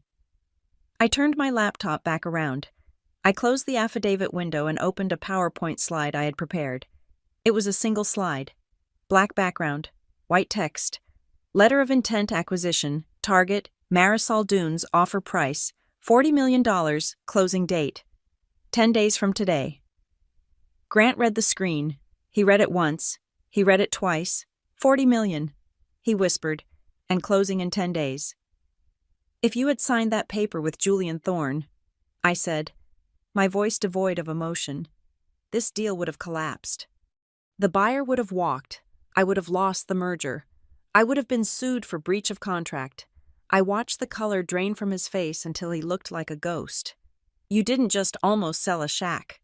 Grant, you almost lit a match in a room full of dynamite. You almost destroyed the biggest achievement of my life because you were too arrogant to ask me a simple question. Grant looked at the screen, then at me. He looked terrified.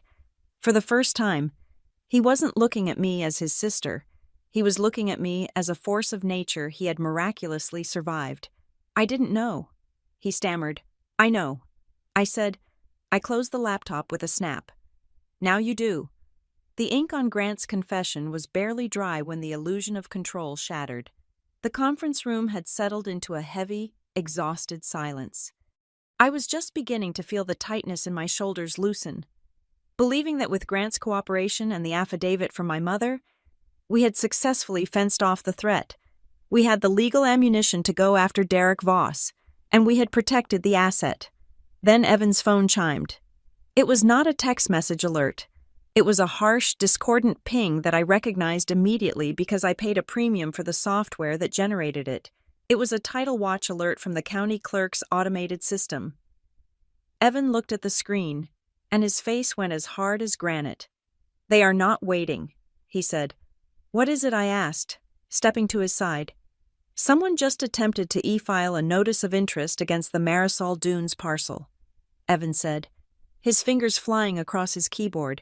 It was rejected by the automated system because of the flag we placed this morning. But the timestamp is 90 seconds ago. They are trying to race us. I said, they know something is wrong.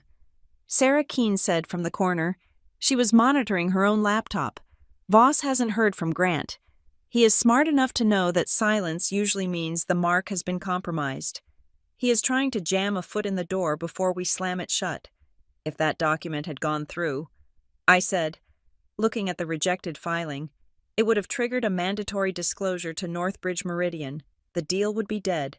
I looked at Leona. Execute Protocol B. I ordered. Leona didn't ask questions. She pulled out her master tablet. I want a full digital lockdown, I said, my voice steady. Reset every access code for the perimeter gates. Cycle the passwords for the vendor accounts.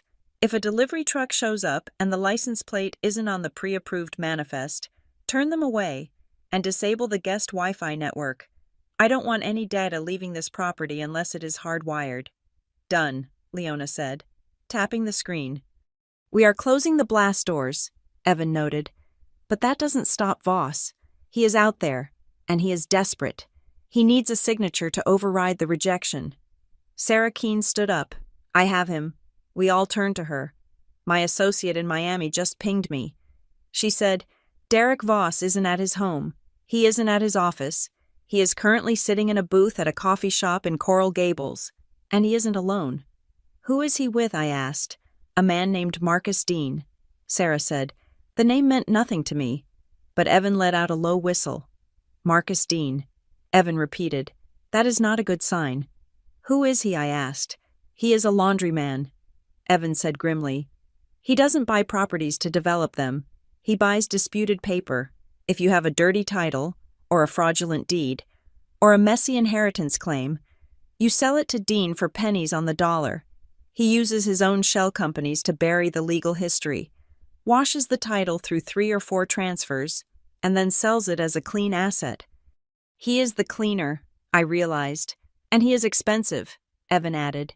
If Voss is meeting with Dean, it means Voss knows the easy scam is over. He is trying to offload the entire scheme to a professional who can fight you in court for the next 5 years. I looked at the clock. It was just after noon.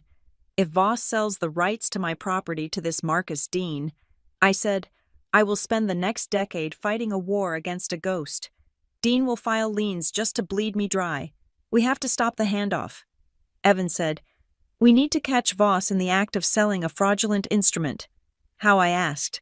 We can't just arrest him for drinking coffee. We need him to produce the documents. Evan said, we need him to physically hand over the fake deed and the fake power of attorney. We need possession. I looked at Grant. He was sitting in the corner, watching us with wide, terrified eyes. He looked like a man who had woken up in the middle of a battlefield without a helmet. I can do it, Grant said. The room went silent. Do what I asked. I can call him, Grant said, his voice trembling but his jaw set. I can tell him I have the signature. I can tell him Mom signed the papers and I'm ready to close. Evan looked at me, then back at Grant. It is risky. If he smells a rat, he bolts. He won't. Grant said, he is greedy. You said he is desperate. Well, I am the golden goose. If I tell him I have the papers, he will drop this Dean guy in a heartbeat. He wants the full commission, not a finder's fee. I studied my brother. For the first time in his life, he wasn't looking for a shortcut. He was looking for a way to pay the toll. Do it, I said. Evan set up the recording equipment. We connected Grant's phone to the room's speaker system. Remember? Evan instructed. You are panicked. You are stupid. You are the Grant he thinks he knows.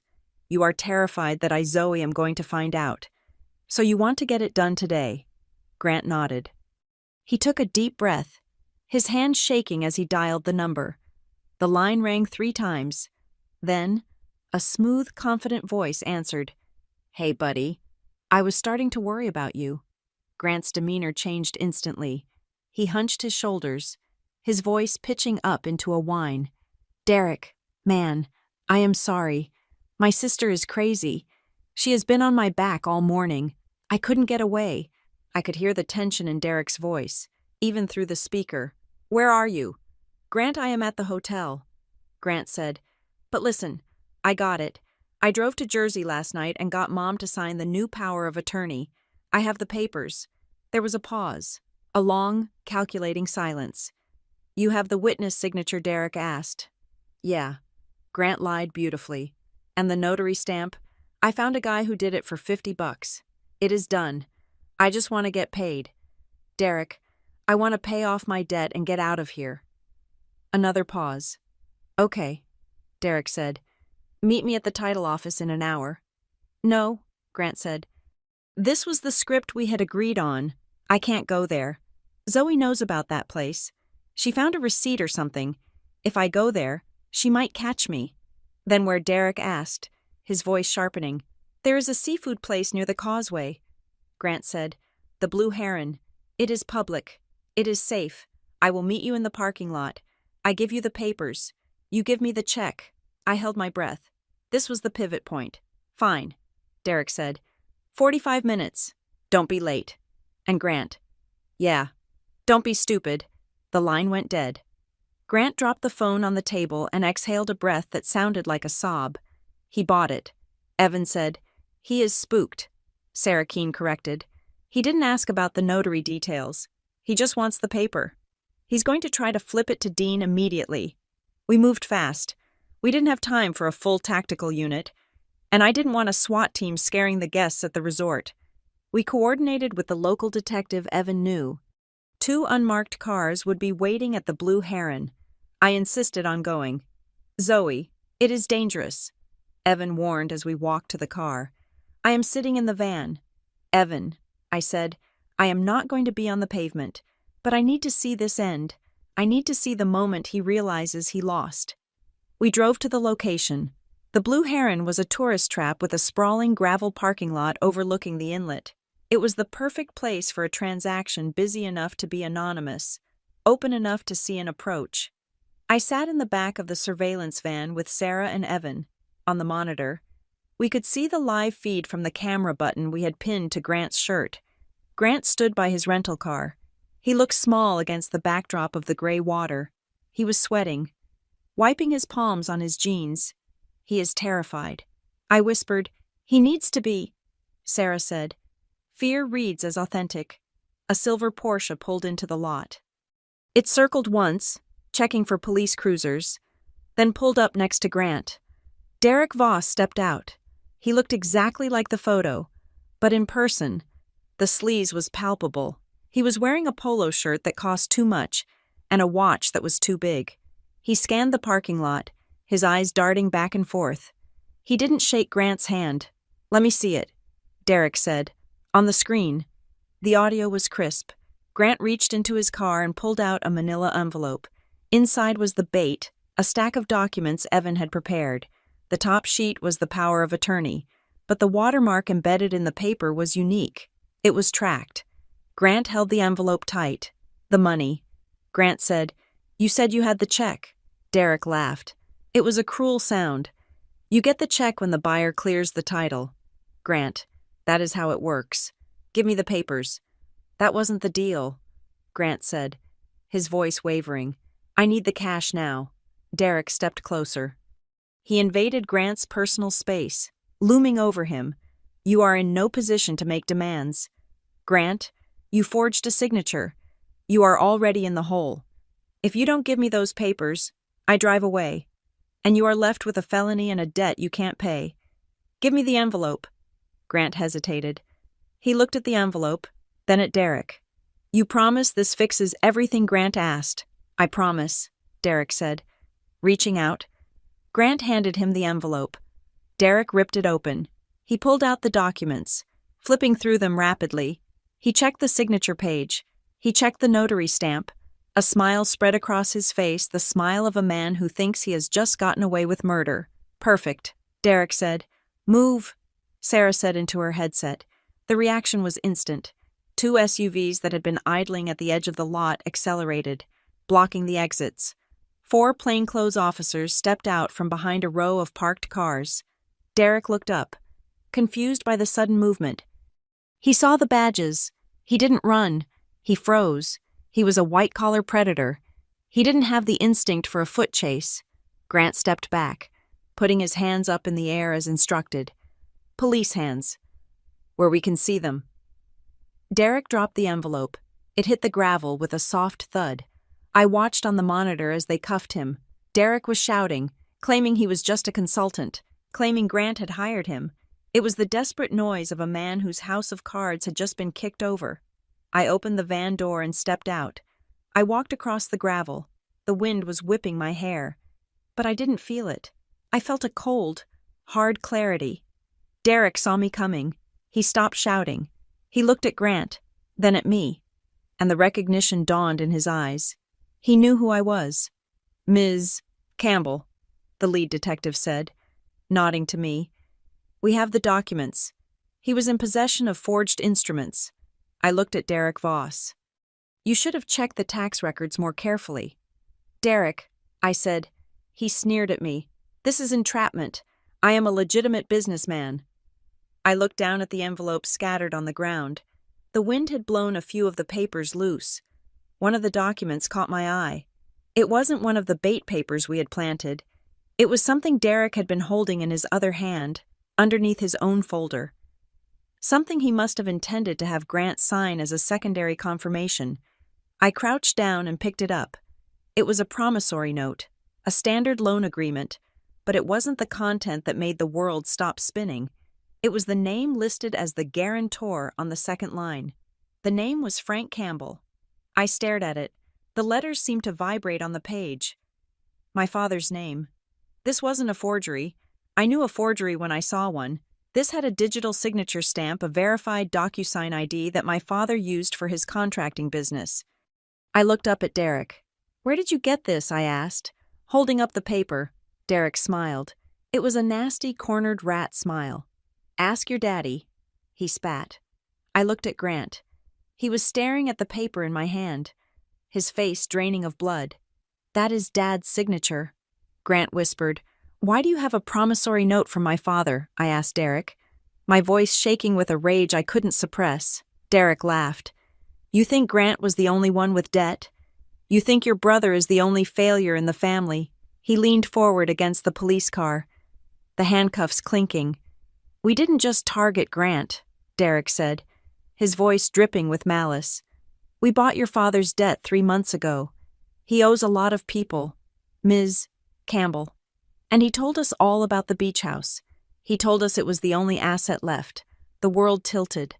My father hadn't just been managing the situation. He hadn't just been dismissing me because I was a girl. He was in on it. Not the theft. Perhaps he didn't know it was a theft. But he knew about the sale. He had been waiting for Grant to sell the house so the proceeds could cover his own failures. That was why he didn't want the police involved. That was why he wanted to hush it up. He wasn't protecting Grant. He was protecting himself.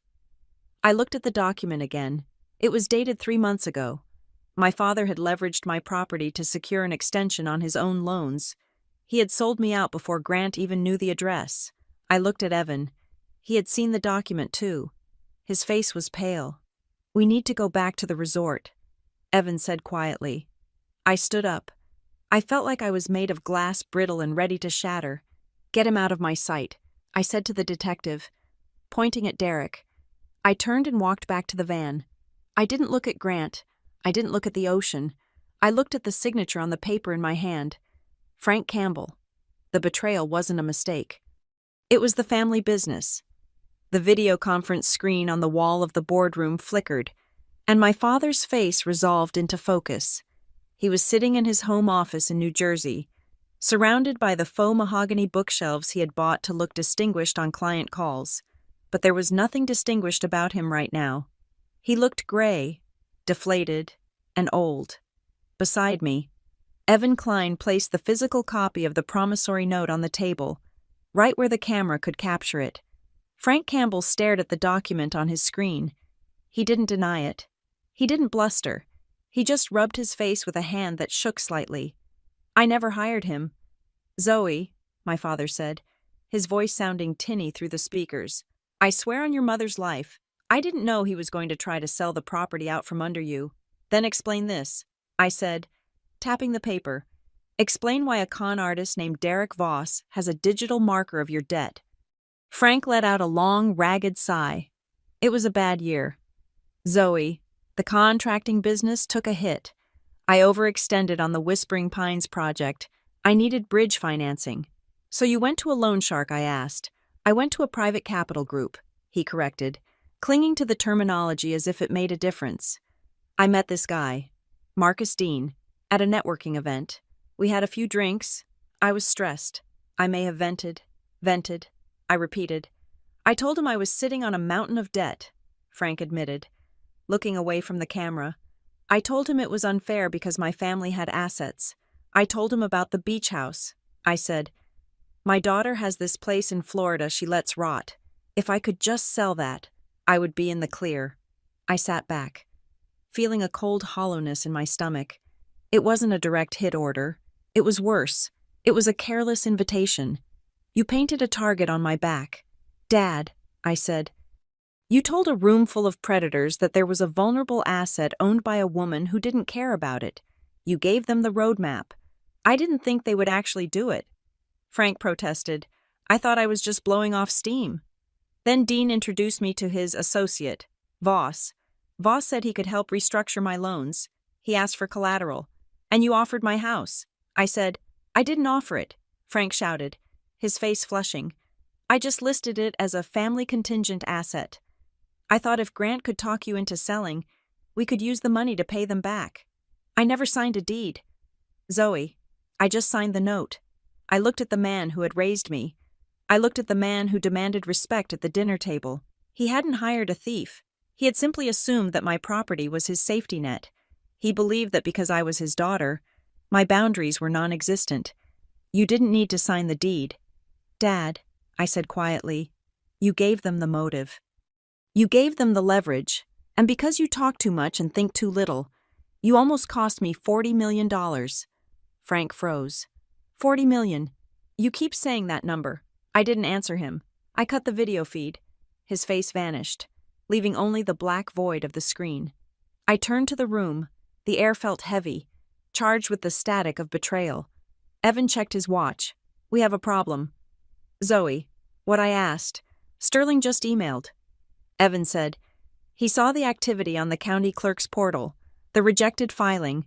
He is demanding proof of clear title, and he wants it within 2 hours. He says if there is even a whiff of a family dispute, Northbridge pulls the offer. I stood up and walked to the window. The sun was high over Marisol Dunes, turning the ocean into a sheet of diamonds. It was perfect, and it was hanging by a thread. We need to close the loop, I said. We need to prove that the fraud was impossible from the start. Evan nodded. I have the documents ready for the police. We need to formalize the complaint to show Sterling that this isn't a dispute. It is a crime that has been neutralized.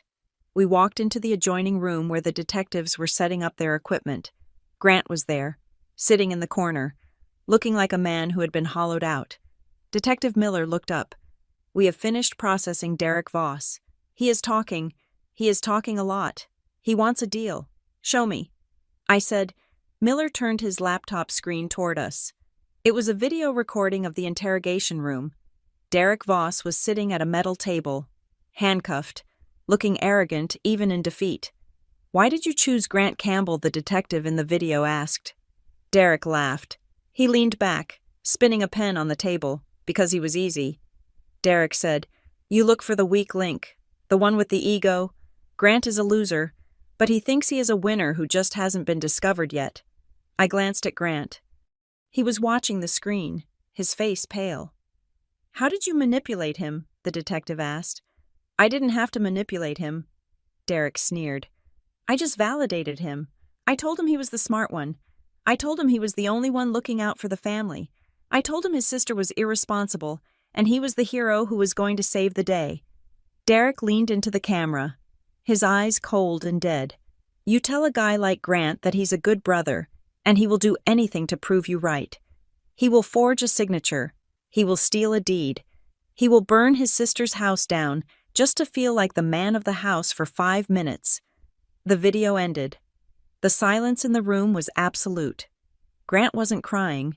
He was staring at the blank screen with a look of total devastation. It wasn't the devastation of getting caught. It was the devastation of being seen. He had believed Derek was his friend. He had believed he was a partner. But Derek had just confirmed what Grant feared most. He was nothing but a tool used to pry open a lock. I turned to Evan. Get the police report, I said. Include the transcript of that confession. I took the file Evan handed me and walked back into the boardroom. I opened my laptop and initiated a secure video call with Sterling and the Northbridge legal team. Sterling's face appeared. He looked impatient. Ms. Campbell, he said, we are hearing disturbing things about unauthorized filings. I looked into the camera. I didn't flinch. There was an attempted fraud by a third-party criminal ring. Sterling, I said, my voice steady and professional. They attempted to file a false instrument. It was rejected by the system. The perpetrators are currently in police custody. That is reassuring, Sterling said, but his voice was cool. However, our concern is the source. We understand the perpetrator had access to family documents. Domestic litigation is messy. Zoe. We cannot acquire an asset if your brother or father has a claim to it. They have no claim. I said. Sterling raised an eyebrow. Can you guarantee that if they sue us in 6 months claiming they had an equitable interest, they cannot sue? I interrupted. And I can prove it legally. I nodded to Evan. He stepped into the frame. Mr. Sterling, Evan said, I am sending you the operating agreement for Saltline Harbor, LLC, the entity that holds the title to Marisol Dunes. Please look at Section 4. Paragraph 2. I heard the sound of typing on Sterling's end. Then, Silence. The company is manager managed, Evan explained. But more importantly, it has a dual signature requirement for any disposition of real property. Any deed transfer requires the signature of the primary manager, Zoe Campbell, and the counter-signature of the company's independent legal counsel. I saw Sterling's eyes scanning the document on his screen. Furthermore, Evan continued, we have a signature exemplar on file with the Secretary of State. The digital hash of the authorized signatures is immutable. Even if Zoe's brother had successfully forged her name, the transfer would be void ab initio because it lacked the second authentication layer. The title was never at risk. The fraud was legally impossible. Sterling paused. He looked at his own lawyer off-screen. The lawyer nodded. So, Sterling said, turning back to me, this was a nuisance attempt by an amateur who didn't understand the corporate structure. Exactly, I said. It was a burglar trying to pick a lock that had been welded shut. Sterling leaned back in his chair. A slow smile spread across his face. That is very thorough. Ms. Campbell, you structured this defensively. I build sharks. Sterling, I said, repeating the line I had told Evan earlier. I don't leave soft spots. Sterling nodded. Very well. The title objection is waived. We are ready to execute the letter of intent. Send it, I said. The email pinged in my inbox 10 seconds later. I opened it. I reviewed the terms one last time. $40 million. I signed it digitally. I watched the progress bar load. Sent. It was done. The deal was locked. The money was committed. I closed the laptop and stood up. My legs felt heavy, but my head was clear. I walked back out to the holding room. Grant was still there. The detectives were packing up their gear. Derek Voss had been transported to the county jail. Grant looked up at me. Did you sell it? He asked. His voice was a husk. I did. I said. Grant nodded slowly. That is good. That is great. He stood up. He looked around the room, as if waking up from a long, bad dream. I guess I will go, he said. I need to figure out how to pay you back that $48,000.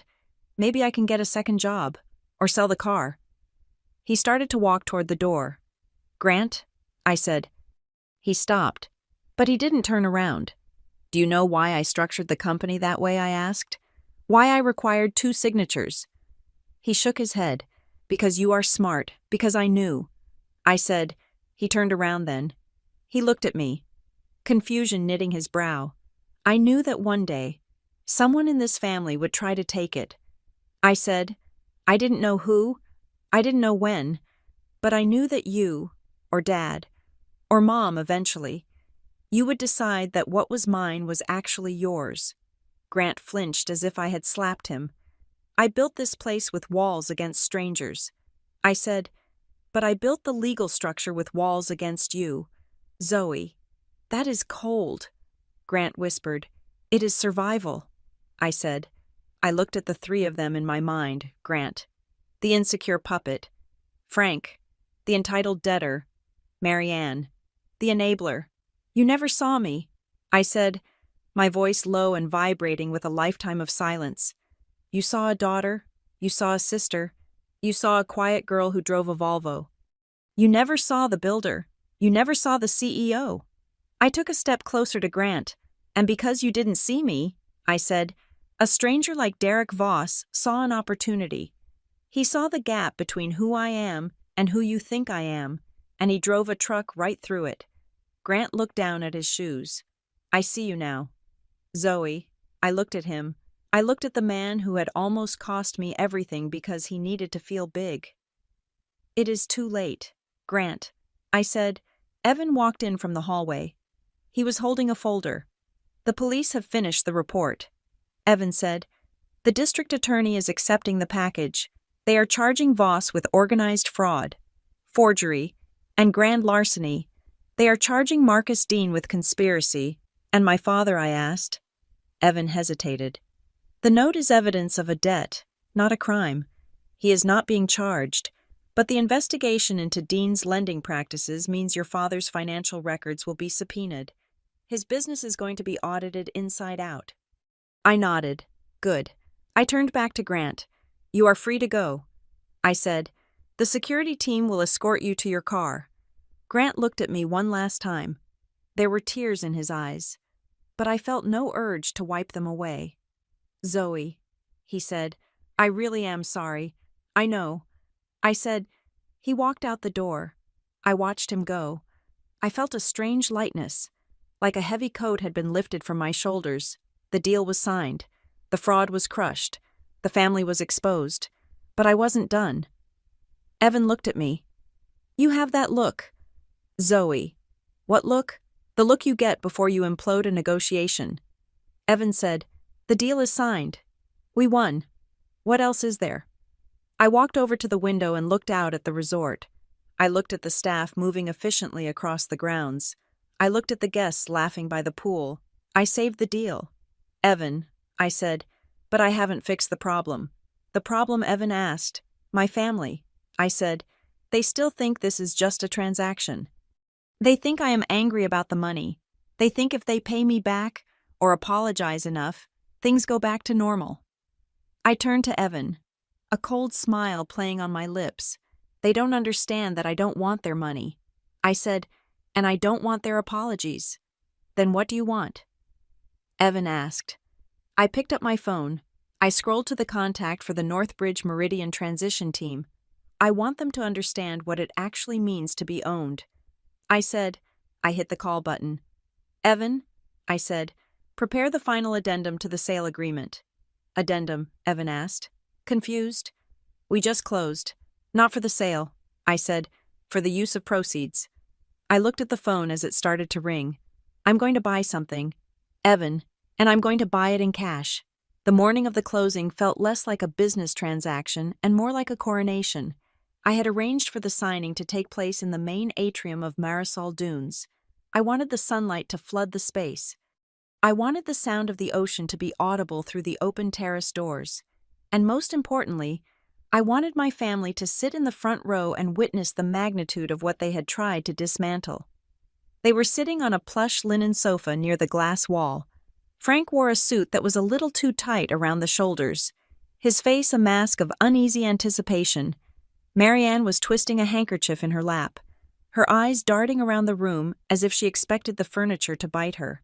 Grant sat between them, staring at his shoes, looking like a man who was waiting for the other shoe to drop. I did not sit with them. I stood at the head of the long oak table that had been brought in for the occasion. At 10 o'clock sharp, the convoy of black SUVs rolled up to the porte cochere.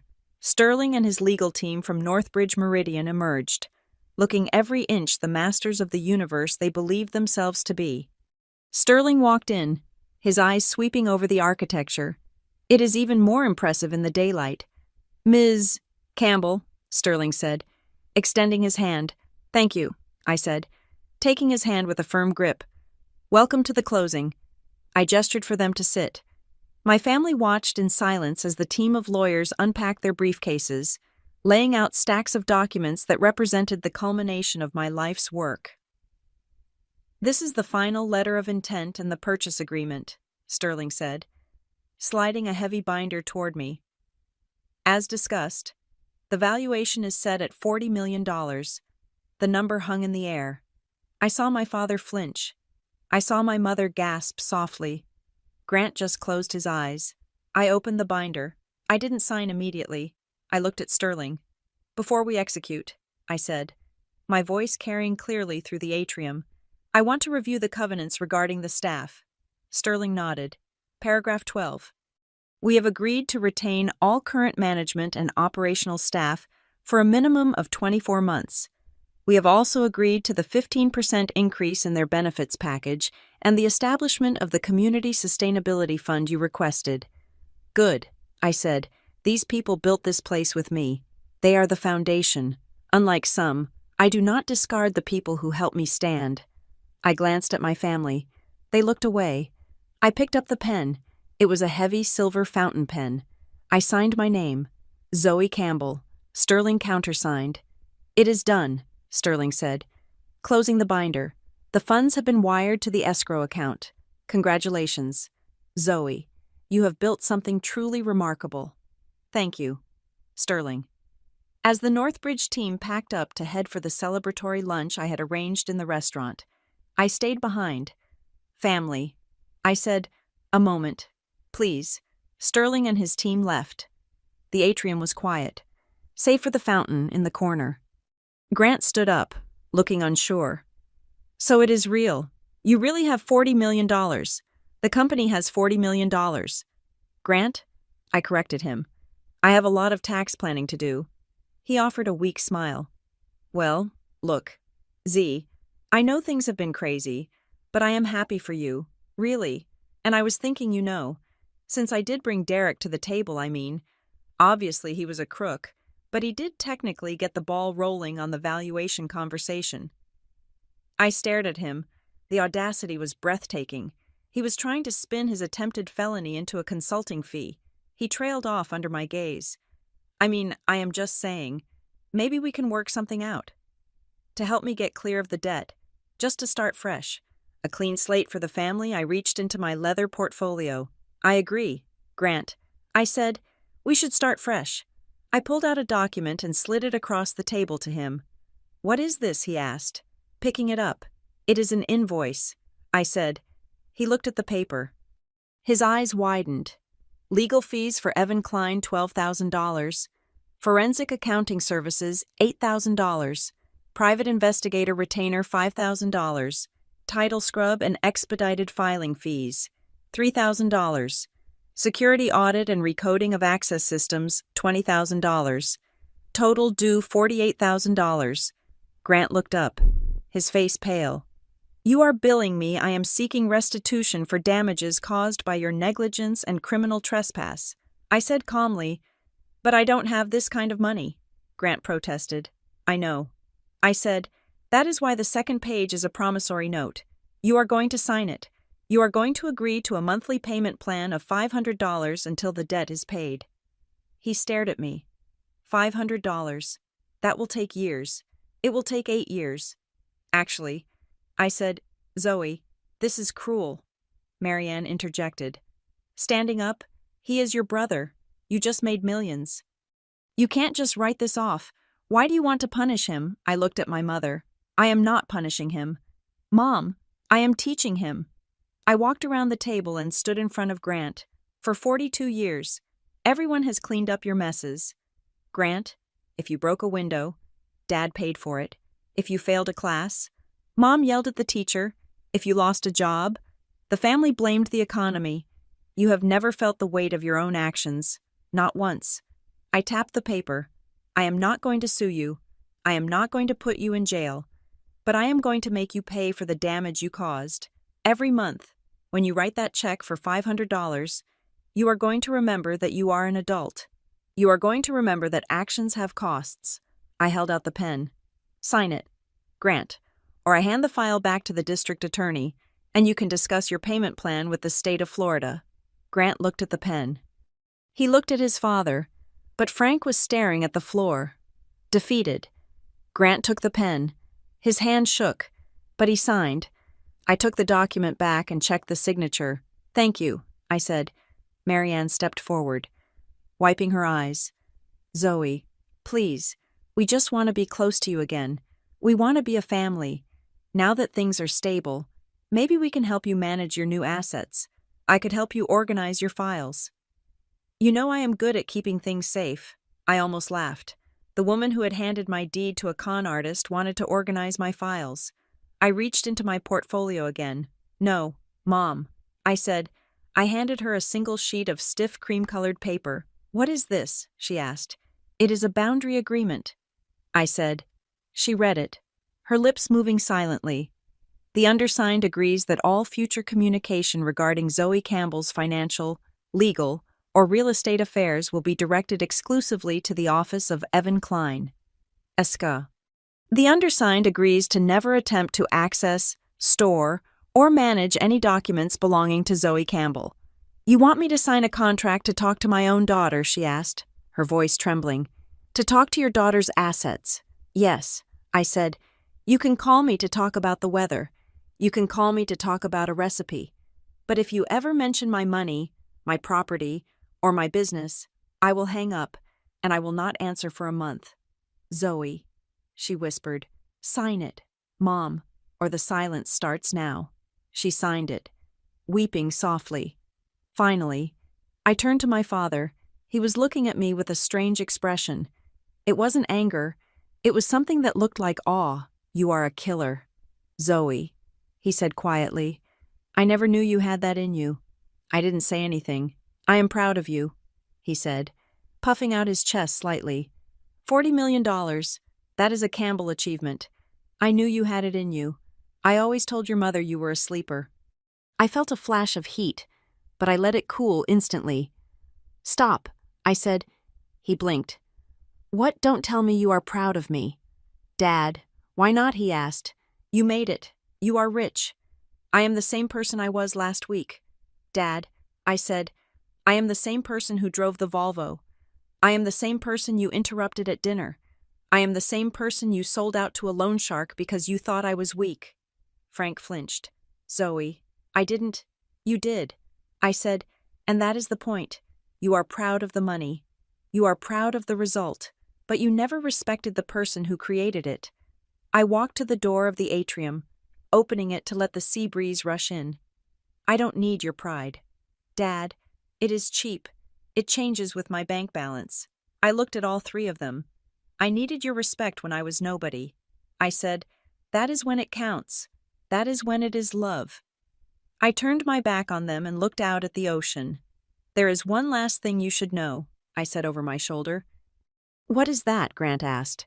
The reason Derek Voss got caught so quickly. I said, I turned back to face them one last time. You thought I was lucky.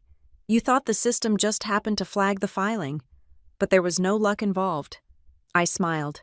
And it was the smile of the shark I had become.